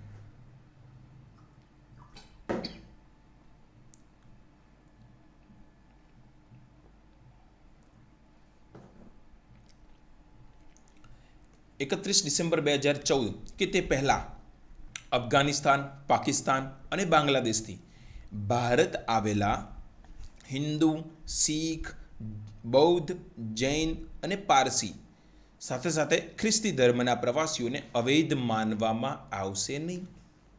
શા માટે? કારણ કે ધાર્મિક અલ્પસંખ્યકો છે કે જે તેઓના દેશમાં શોષિત અથવા તો પીડિત જે છે. તો આ ધારાની મુખ્ય આ બે જોગવાઈઓ કે જેના કારણે જ સૌથી વધારે વિરોધ થઈ રહ્યો છે. કે તમે પહેલી જ વસ્તુ છે કે તમે એવા વ્યક્તિઓ કે જે અફઘાનિસ્તાન, પાકિસ્તાન અને બાંગ્લાદેશમાં રહી રહ્યા છે, બીજા કે નોન મુસ્લિમ છે એટલે કે મુસ્લિમ નથી, હિન્દુ છે, શીખ છે, બૌદ્ધ, અને ભારત સરકારનું કેવું શું છે એની પણ વાત કરીએ અને વિરોધીઓનું કેવું શું છે એને પણ વિશે આપણે ચર્ચા કરીશું. તો મુખ્ય પ્રાવધાન આ બે રહેલા છે. આના સિવાય અન્ય વાત કરીએ તો ભારતીય નાગરિકતા ધારાની અંદર જે રજિસ્ટ્રેશન અને દેશીયકરણની વાત છે એની અંદર પણ ફેરફાર કરવામાં આવે છે કે અરજી કર્યાના 1 વર્ષ પહેલાંથી ભારતમાં રહેતા હોય અથવા તો માતા પિતામાંથી કોઈ એક ભારતીય નાગરિક હોય એને નૈસર્ગિક રૂપે આપણે નાગરિકતા માટે જે 11 વર્ષથી ભારતમાં વસવાટ કરવાની સરકારી નોકરી કરતા હોય એની જોગવાઈ હતી, એ 11 વર્ષના સ્થાન પર આપણે શું કરી નાખ્યું, ધીરે ધીરે પહેલાં 7 વર્ષ કર્યું તો 7 વર્ષ, પછી 6 વર્ષ, અને હવે અંતિમ ધોરણે એમણે 5 વર્ષની જોગવાઈ આ ધારાની અંદર કરેલી છે. એટલે કેવું કહી શકાય કે વધારે લિબરલ બનાવવામાં આવી રહ્યા છે નાગરિકતા ધારો. અને એવા પણ વ્યક્તિઓ કે જે ખરેખર ઘૂસપેટિયા છે અને ભારતની અંદર ઘૂસપેટ દ્વારા આવીને રહી રહ્યા છે, તેઓને પણ આ ભારતીય નાગરિકતા ધારો 2019 દ્વારા નાગરિકતા આપવાની કોશિશ કરવામાં આવી રહી છે. અહીંયા ઘણી બધી રાજનીતિક રમતો પણ રમવામાં આવી રહી છે કે ભાઈ કોઈ જગ્યાએ વિરોધીઓ એવું કહેવા માંગે છે કે વોટ બેંકનો ઉપયોગ કરવા માટે ભારત સરકાર દ્વારા આ વસ્તુ કદમ ઉઠાવવામાં આવી રહી છે, અને ભારત સરકાર દ્વારા કહેવામાં આવી રહ્યું છે કે યુએન સાથેના આપણા જે કરારો છે અને આપણે જે એની સાથે જે સંધિઓ કરેલી છે કે શરણાગતિઓને આપણે સ્વીકાર કરીશું, એમને શરણાગતિઓ જે છે એમને શરણ આપીશું, એના કોન્સેપ્ટનું અમે પાલન કરી રહ્યા છીએ. પરંતુ વાસ્તવિકતા શું છે એ વાસ્તવિકતા આપણે સમજવાની છે, અને સાથે સાથે આપણે જ્યારે પણ એક્ઝામ આપી રહ્યા છીએ ત્યારે આપણે એને દર્શાવવાની પણ છે. તો મુખ્યત્વે એનું પરિચિત્ર શું છે એ આપણને સમજમાં આવવું જરૂરી છે. વાત કરીએ અનુસૂચિ 6માં જે સામેલ જે અસામ જે છે, મેઘાલય છે, મિઝોરમ અને ત્રિપુરા રાજ્યમાં આની જોગવાઈઓ લાગુ નહીં પડે, કે જે આપણે મુખ્યત્વે 2 જોગવાઈઓની પાલનની વાત કરી કે જેઓ બાંગ્લાદેશ, અફઘાનિસ્તાન અને પાકિસ્તાનમાં જે લોકો રહે છે અત્યારે, જે લોકો અહીંયા આવશે તો એ લોકોને આપણે મેઘાલય, મિઝોરમ અને ત્રિપુરામાં જો એ લોકો આવીને વસવાટ કરતા હશે તો એ લોકોને આપણે એની અંદર એન્ટ્રી આપીશું નહીં. ઇનર લાઇન પરમિટ ધરાવતા રાજ્યોની વાત કરીએ, અરુણાચલ પ્રદેશ, મિઝોરમ અને નાગાલેન્ડની વાત કરીએ તો એમાં પણ આ જોગવાઈઓનું પાલન થશે નહીં અથવા તો લાગુ થશે નહીં. તો આના કારણે પણ ઘણા બધા વિરોધ જે છે એ પણ નોંધાવી રહ્યા છે, તો એ પણ આપણે વિસ્તૃત ચર્ચા કરીએ. સાથે આ ધારાની અંદર એક બીજી જોગવાઈ છે કે ઓસીઆઈ જે કાર્ડ ધારક છે એને રદ કરવા અંગેની જે જોગવાઈ. મુખ્યત્વે આપણે વાત કરીએ તો ઓસીઆઈ જે કાર્ડ જે છે, ઓવરસીઝ સિટીઝન ઓફ ઇન્ડિયાનું જે કાર્ડ જે છે એ ક્યારે રદ થાય, તો પહેલી વસ્તુ છેતરપિંડી દ્વારા તમે મેળવ્યું હોય, નોંધણી પછી તમને 5 વર્ષમાં 2 થી વધારે વર્ષની તમને જેલ થઈ હોય, ભારતીય સુરક્ષા અને સંપ્રભુતા માટે જરૂરી હોય કે તમારું કાર્ડ છીનવી લેવામાં આવે, તો મુખ્યત્વે રીતે આ 3 જોગવાઈઓ અત્યારે સુધી ઓસીઆઈ કાર્ડ રદ કરવા અંગેની હતી.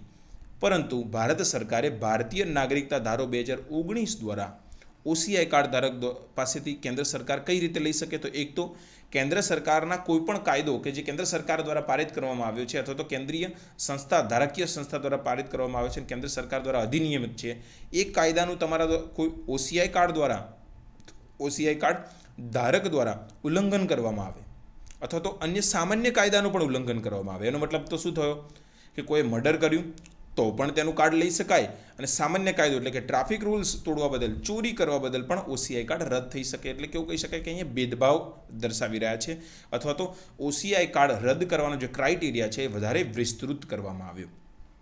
તો મુખ્યત્વે વાત કરીએ આપણે તો કઈ મુખ્ય જોગવાઈઓ છે, તો એવા ધાર્મિક અલ્પસંખ્યકોને પહેલાં તો આપણે શું કર્યું છે કે નાગરિકતા આપવાની જોગવાઈ નાગરિકતા ધારાની અંદર કરવામાં આવી છે. રાષ્ટ્રીયકરણ, દેશીકરણની અંદર જે લિમિટ હતી, સમય મર્યાદા હતી, એને પણ ઘટાડવામાં આવી. સાથે સાથે અનુસૂચિ 6 અને ઇનર લાઇન પરમિટ ધરાવતા જે રાજ્યો છે એની અંદર પણ આને લાગુ કરવામાં નહીં આવે. અને જે લાસ્ટ જે જોગવાઈની વાત કરીએ તો ઓસીઆઈ જે કાર્ડ ધારકો જે છે એમની જે નાગરિકતા માટેની જે છીનવી લેવાની અથવા તો એવું કહી શકાય કે ઓસીઆઈ કાર્ડ રદ કરવા અંગેની જે જોગવાઈઓ જે છે, જે વિસ્તારો જે છે એને વધુ વિસ્તૃત કરવામાં આવે. અને ચોથી જે જોગવાઈ ઉમેરવામાં આવી કે સામાન્ય કાયદાનું ઉલ્લંઘન અથવા તો કેન્દ્ર સરકારના અધિનિયમિત કાયદાનું જો તમે ઉલ્લંઘન કરશો તો ઓસીઆઈ કાર્ડ લઈ લેવામાં આવશે. વિરોધના મુખ્ય કારણોની વાત કરીએ તો વિરોધ શા માટે થઈ રહ્યો છે? પહેલી જ વસ્તુ, એક ધર્મ વિશેષ વિરોધી કાયદો છે. વિરોધીઓનું કહેવું શું છે કે અમે વિરોધ એટલા માટે કરી રહ્યા છીએ કે આ જે તે કાયદો આવ્યો છે એ ફક્ત એક ધર્મ વિશેષના વિરોધી કાયદો છે. કઈ રીતે? તો આપણે જોયું કે મુસ્લિમ સિવાયના દરેક વ્યક્તિઓ કે જે પ્રતાડિત જે છે એ પ્રતાડિત લોકોને ભારતીય નાગરિકતા આપવામાં આવશે.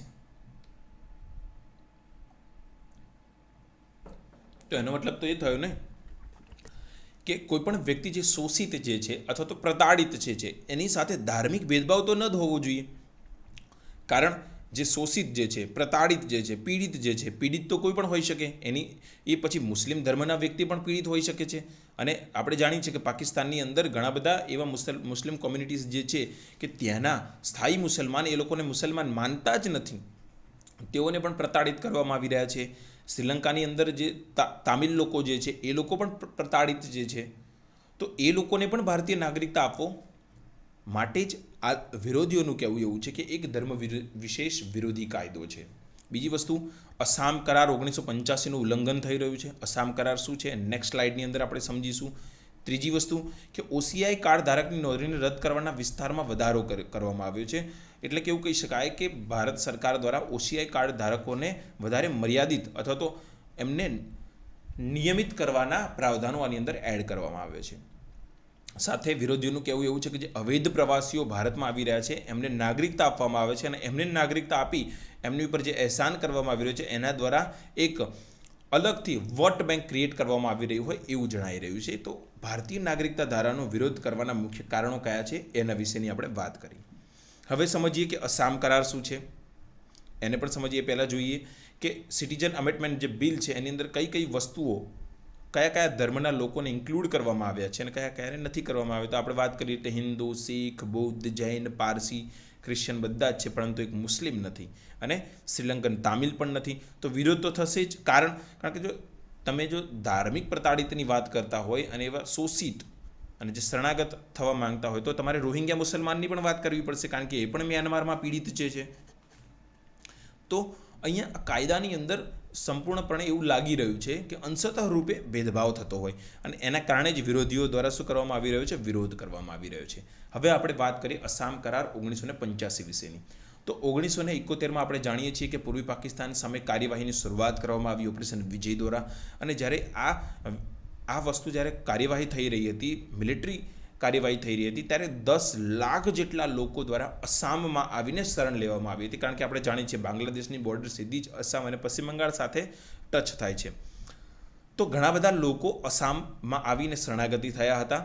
અસામ નિવાસીઓમાં ભાષાઈ, સાંસ્કૃતિક અને રાજનીતિક અસુરક્ષાની ભાવનાઓ ઉત્પન્ન થઈ, કારણ કે જ્યારે પણ બાંગ્લાદેશનું નિર્માણ થયું ત્યારે ઘણા બધા લોકો પાછા જતા રહ્યા હતા અસામથી, પરંતુ ઘણા બધા લોકો સ્થાયી પણ થઈ ગયા હતા અસામની અંદર.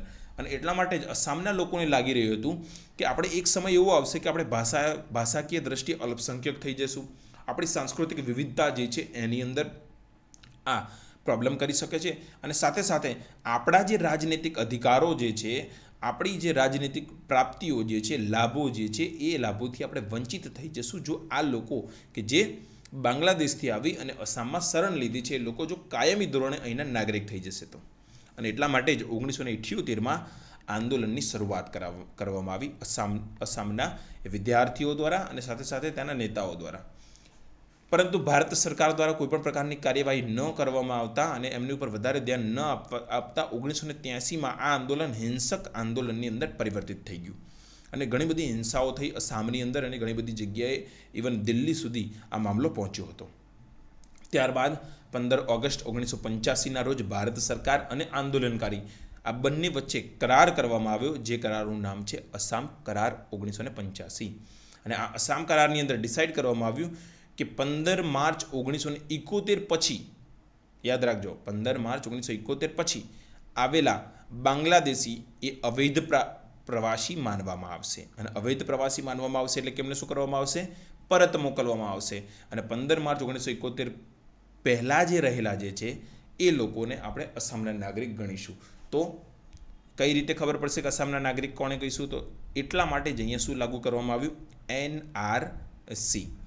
NRC એટલે કે national register of a citizen. તો NRC લાગુ કર્યું. આપણે યાદ રાખીશું કે NRC લાગુ કરવામાં આવ્યું પ્રથમવાર 1985ની અંદર, બટ એની બનાવટ જે છે એ ઓલરેડી પહેલેથી છે, અને અસામની અંદર જ એમને લાગુ કર્યું હતું પહેલાં બી.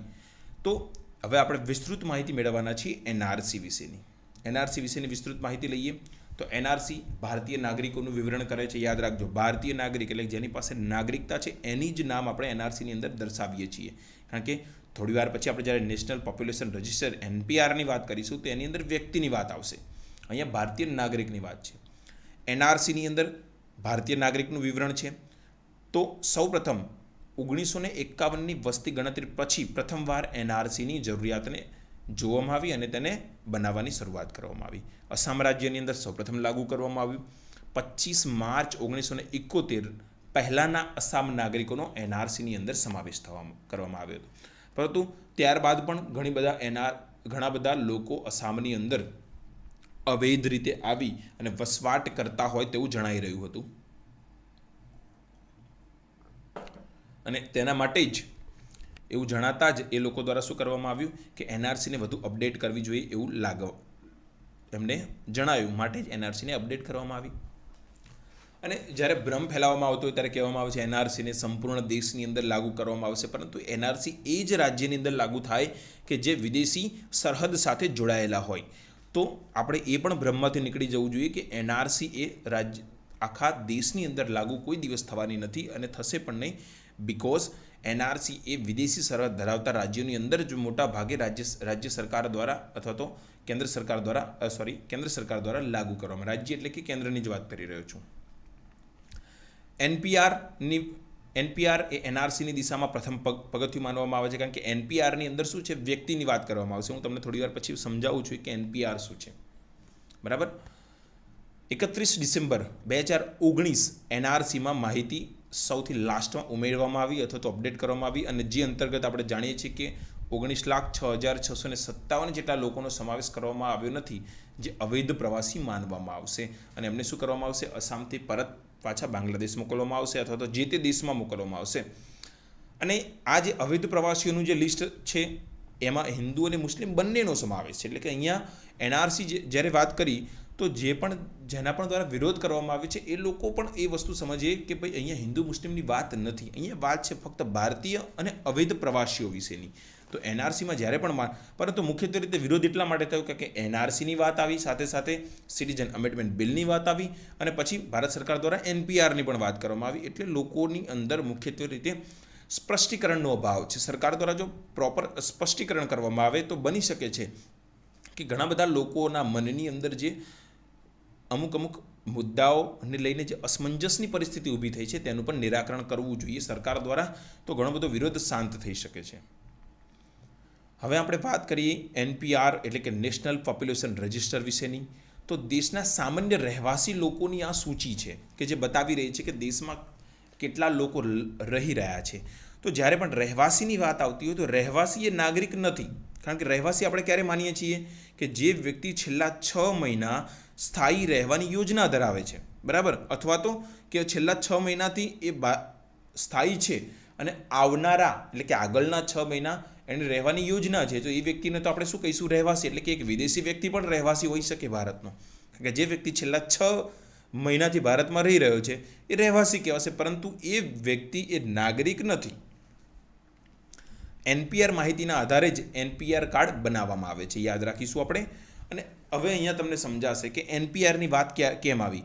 આમ જોવા જાઓ તમે તો એનપીઆર વિશેની શરૂઆત તો તમે જોઈ શકો છો કે કોના દ્વારા કરવામાં આવી હતી, કે પી ચિદમ્બરમ દ્વારા કરવામાં આવી હતી કે એનપીઆર અપડેટ કરવું જોઈએ. એના વિશેની વાત કોંગ્રેસ ગવર્મેન્ટ દ્વારા જ કરવામાં આવી હતી, પરંતુ અત્યારે એનો પણ વિરોધ કરવામાં આવી રહ્યો છે.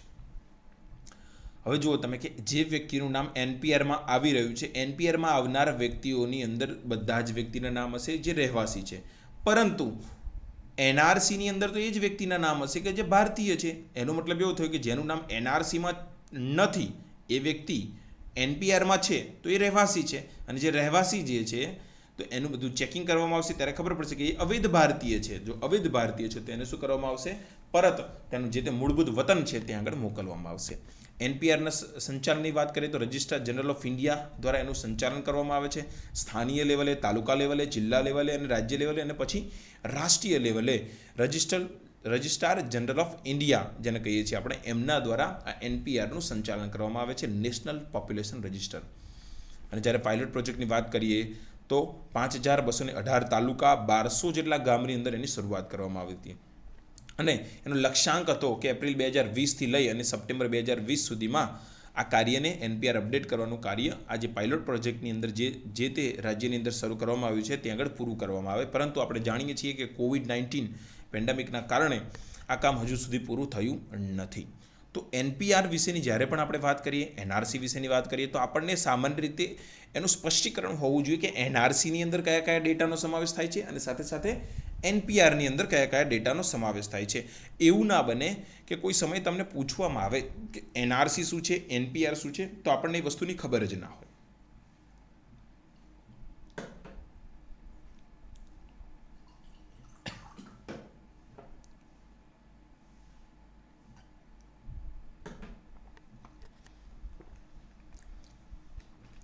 મેં પહેલાં જ બતાવ્યું કે 2009ની અંદર યુપીએ સરકારમાં પી ચિદમ્બરમ દ્વારા જ એનપીઆર અપડેટ વિશેની વાત કરવામાં આવી હતી. પરંતુ એ સમયે આધાર વર્સિસ એનપીઆર, એટલે કે એ સમયે મુખ્ય મુદ્દો એ ઊભો થયો હતો કે આધાર અને એનપીઆર વચ્ચેની જે માહિતી જે છે એનું કોન્ફ્લિક્ટ થતું હતું. કે આધારની અંદર આપણે જાણીએ છીએ બાયોમેટ્રિક ડેટા હોય છે, તો એ સમયે એ ગવર્મેન્ટ દ્વારા પણ આધારને વધારે વરીયતા આપતા એનપીઆરને સાઈડમાં મૂકવામાં આવ્યું. એનપીઆરની અંદર મુખ્યત્વે જોવા તમે તો ડેમોગ્રાફિક માહિતી અંતર્ગત નામ, જન્મસ્થાન, નિવાસ સ્થાન, શિક્ષા અને વ્યવસાયિક માહિતીનો પણ સમાવેશ થાય છે. અને સાથે સાથે બાયોમેટ્રિક માહિતી પણ એની અંદર છે કે જે અંતર્ગત આધાર માહિતી સાથે મોબાઈલ નંબર, પાન કાર્ડનો પણ સમાવેશ થાય છે અને રેશન કાર્ડ પણ હતું. પરંતુ વર્તમાન સરકાર દ્વારા જ્યારે 2015ની અંદર એનપીઆર અપડેટ કરવાની વાત કરવામાં આવી ત્યારે રેશન કાર્ડની માહિતીને કેન્સલ કરવામાં આવી હતી અને એની સાથે એની જગ્યાએ મોબાઈલ નંબરની માહિતી આપણે આપવી જોઈએ એના વિશેની વાત કરવામાં આવી હતી. તો એનપીઆરની અંદર બે પ્રકારની માહિતી છે, ડેમોગ્રાફિક માહિતી અને સાથે સાથે બાયોમેટ્રિક માહિતીનો પણ સમાવેશ થાય છે. તો આ માહિતીના આધારે આપણે શું કરીશું, એનપીઆરને અપડેટ કરવામાં આવે છે. અને હવે આપણે સમજો કે એનપીઆર અને એનઆરસીનો મુખ્ય કોન્ફ્લિક્ટ જે પણ વિરોધ કરી રહ્યા છે એ લોકોનું માનવું એવું છે કે જે લોકોને ભારતીય નાગરિકતા આપવામાં આવશે એ લોકો બની શકે કે અત્યારની વર્તમાન જે સરકાર છે એમની એક અલગથી વોટ બેંક ક્રિએટ થાય માટે એમના દ્વારા વિરોધ કરવામાં આવ્યો છે એનઆરસી અને એનપીઆરનો. પરંતુ સમયે દરેક રાજ્ય સરકાર અથવા તો રાષ્ટ્ર સરકારની વાત કરીએ તો દરેક સરકાર પોતાનું એનપીઆર અપડેટ કરતી હોય છે જેથી કરીને એમને ખબર પડે કે ખરેખર ભારતની અંદર વસવાટ કરતા વ્યક્તિઓ એમાંથી નાગરિક કેટલા છે અને વિદેશીઓ કેટલા છે. કારણ કે આપણી પાસે સંસાધનો જે રહેલા છે એ સીમિત છે અને સીમિત સંસાધનોની ઉપર જે વ્યક્તિગત વ્યક્તિઓનો જે ભાર આવતો હોય તો એવું બની શકે કે જે ભારતીય નાગરિકોને મળવાપાત્ર જે સંસાધનો જે છે, ભારતીય નાગરિકોને મળવાપાત્ર જે સુવિધાઓ છે એનો લાભ એવું બની શકે કે જે વ્યક્તિગત ધોરણે જે વ્યક્તિ ભારતીય નાગરિક નથી અને જે ફક્ત રહેવાસી જે છે એમના દ્વારા મેળવવામાં આવતો હોય તો એવું પણ બની શકે કે અખૂટ સંસાધનો આપણી પાસે નથી તો એવા સંસાધનો કે જે ખૂટી જાય એવા છે એવા સંસાધનોની જે લિમિટ જે છે ધીરે ધીરે ઓછી થતી જાય. અને એવું પણ બની શકે કે જે ભારતીય નાગરિક જે છે એમના સાંસ્કૃતિક, ભાષાઈ અને સાથે સાથે રાજનૈતિક અધિકારો જે છે એ પણ અસુરક્ષામાં પડી શકે છે. તો માટે જરૂરી છે કે સરકાર દ્વારા એનપીઆરને અપડેટ કરવામાં આવે અને એનઆરસીને પણ અપડેટ કરવામાં આવે જેથી આપણને ખબર પડે કે અવૈધ ભારતીયો કેટલા છે અને અવૈધ વ્યક્તિઓ કેટલા છે કે જેને આપણે સમયસર એમના દેશની અંદર પરત કરી શકીએ જેથી કરીને એવું બને કે આપણા જે ભારતીય જે લોકો જે છે, નાગરિકો જે છે એમને એમના અધિકારો સંપૂર્ણ રીતે પરિપક્વતાથી મળી શકે. અને એવું ના બને કે ઘરના છોકરાઓ ઘંટી ચાટે અને બહારના આવીને અહીંયા આવીને મોજ કરી જાય. એ જે આપણી ભારતીય જે વ્યાખ્યાઓ જે છે, ભારતીય કહેવતો જે છે એ સાચી સાબિત ન થાય. માટે જરૂરી છે કે એનઆરસી અને એનપીઆરને અપડેટ કરવામાં આવે. પરંતુ આ બંને મુદ્દાઓ સિટીઝન અમેન્ડમેન્ટ એક્ટની સાથે જોડાયેલા અથવા તો એ સમયે જ લાવવામાં આવ્યા કે જે સમયે વિરોધ થઈ રહ્યો હતો. તો જરૂરી છે કે જે સિટીઝન અમેન્ડમેન્ટ એક્ટ વિશે જે પણ વાત છે ભારત સરકાર દ્વારા વ્યક્તિઓ અને ભારતના નાગરિકોને સ્પષ્ટીકરણ કરવામાં આવે. સાથે સાથે એનપીઆર અને એનઆરસીનું પણ જો સ્પષ્ટીકરણ કરવામાં આવે તો બની શકે કે જે વિરોધ કરતા જે તબક્કાઓ જે છે અથવા તો જે વિરોધીઓ જે છે એમની સાથે ઘણા બધા વ્યક્તિઓ એવા પણ જોડાયેલા છે, આપણે મીડિયા મારફતે પણ જોઈ રહ્યા છીએ કે જેમને ખરેખર એનપીઆર અને એનઆરસી વિશે કોઈ માહિતી નથી, પરંતુ ફક્ત એવા કોઈ પણ મોનેટરી રિવોર્ડ અથવા તો એવું બની શકે કે એવી પણ કોઈ પણ લાલચના કારણે તેઓ વિરોધમાં જોડાય છે. તો ખરેખર એમને એનપીઆર અને એનઆરસીના લાભો જો બતાવવામાં આવે અને એનપીઆર અને એનઆરસી લાગુ થયા પછી મળતા જે સંસાધનના જે સમાનતા અથવા તો તર્કસંગત વહેંચણીના પરિણામે જે લાભો મળનારા છે એ વિશેની જો માહિતી પ્રોપર પ્રોવાઈડ કરવામાં આવે બની શકે કે વિરોધીઓને પણ આપણે શાંત કરી શકીએ અથવા તો સંતુષ્ટ કરી શકીએ. અને જ્યાં સુધી વાત છે ભારતીય શાસન અધિનિયમ 1935-1947ની જે વસ્તુઓ છે એના વિશેની પણ વાત કરીએ અને સાથે સાથે જે નાગરિકતા ધારો હવે જે 1955-2019માં આપણે શું કરી રહ્યા છીએ? સંશોધન કરી રહ્યા છીએ. તો તેની અંદર જે વિરોધીઓ જે છે એમની કેવી પણ વાત સાચી છે કે તમે પરફેક્ટલી કોઈ એક ધર્મ વિશેષના વિરોધ ના હોઈ શકે બિલ, પરંતુ જ્યારે ભારત સરકાર દ્વારા વાત કરવામાં આવે છે શરણાગતીઓના સ્વીકારની અને પ્રતાડિત લોકોને ભારતીય નાગરિકતા આપવાની, તો એ પણ મહદઅંશે આપણે એવું કહી શકીએ કે એ સાચી વાત છે.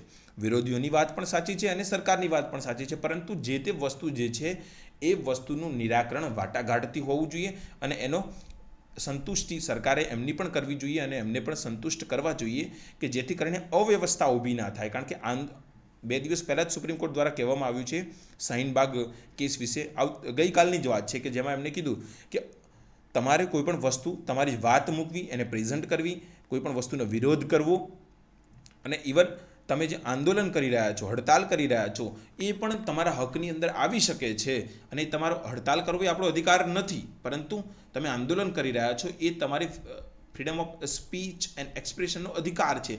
પરંતુ એ અંતર્ગત તમે કોઈ એક જાહેર સ્થળને તમારા બાનમાં ના લઈ શકો, એટલે કે તમે તમારા પોતાના હાથમાં ન લઈ શકો, જાહેર વ્યવસ્થાને પોતાના મુજબ તમે ફેરવી ન શકો. એટલે કે સીધી જ વસ્તુ કહેવા માગે છે કે કોઈ પણ જાહેર જે જગ્યા છે એનો કોઈ પણ આંદોલનકારીઓ દ્વારા કબજો ના કરવો જોઈએ. અને એટલે એવું બની શકે કે એના કારણે જે અવ્યવસ્થા ઊભી થઈ, આપણે જાણીએ છીએ કે શાહીનબાગની અંદર કેટલા દિવસ સુધી ત્યાંનો જે જાહેર રસ્તાઓ છે એને પણ આપણે શું કર્યા, એ આંદોલનકારીઓ દ્વારા શું કરવામાં આવ્યા હતા, સ્ટોપ કરવામાં આવ્યા હતા, જેના કારણે ઘણી બધી અવ્યવસ્થાઓનું નિર્માણ થયું હતું. તો આજની માહિતીમાં આપણે NPR, NRC અને ઘણી બધી માહિતી આપણે મેળવી કે જેની અંદર આપણે NRC વિશે વાત કરી, NPR વિશે વાત કરી, સિટીઝન અમેન્ડમેન્ટ વિશે વાત કરી અને સાથે સાથે નાગરિકતા અધિનિયમ 1955માં કઈ રીતે આપણે નાગરિકતા મેળવી શકીએ છીએ, એકલ નાગરિકતાનો સિદ્ધાંત શું છે, આઝાદી સમયે ભારતીય નાગરિકોને નાગરિકતા કઈ રીતે આપવામાં આવી, તેના વિશેની વિસ્તૃત માહિતી આપણે આ વિડીયો લેક્ચરની અંદર મેળવી. ટેકનિકલ એરર, ટેકનિકલ પ્રોબ્લેમના કારણે ઘણીવાર આપણે રોકવું પડ્યું હતું, ઘણીવાર આપણે રોકાવું પડ્યું હતું, પરંતુ ટેકનિકલ પ્રોબ્લેમ બની શકે કે આવનારા સમયની અંદર ઓછા થાય આપણે એવી આશા રાખીએ છીએ. કારણ કે ઇન્ટરનેટ સુવિધા અને સાથે સાથે ઓડિયો અને વિડીયો જે ક્લિયરિટી છે એની અંદર ઘણા બધા પ્રોબ્લેમો આજે આપણે ફેસ કરવા પડ્યા હતા, પરંતુ આપણે નેક્સ્ટ ટાઈમથી ધ્યાન રાખીશું જેથી કરીને આપણે વધુ સારી રીતે એકબીજા સાથે, સ્ટુડન્ટ સાથે અમે સારી રીતે સંકળાઈ શકીએ. તો આજના લેક્ચરમાં આપણે મુખ્યત્વે નાગરિકતા વિશેની ચર્ચા કરી. આર્ટિકલ નંબર 5થી લઈ અને 11 અને સાથે સાથે અન્ય કાયદાકીય પ્રોવિઝનો કયા છે તેના વિશેની પણ આપણે ચર્ચા કરી. Thank you very much.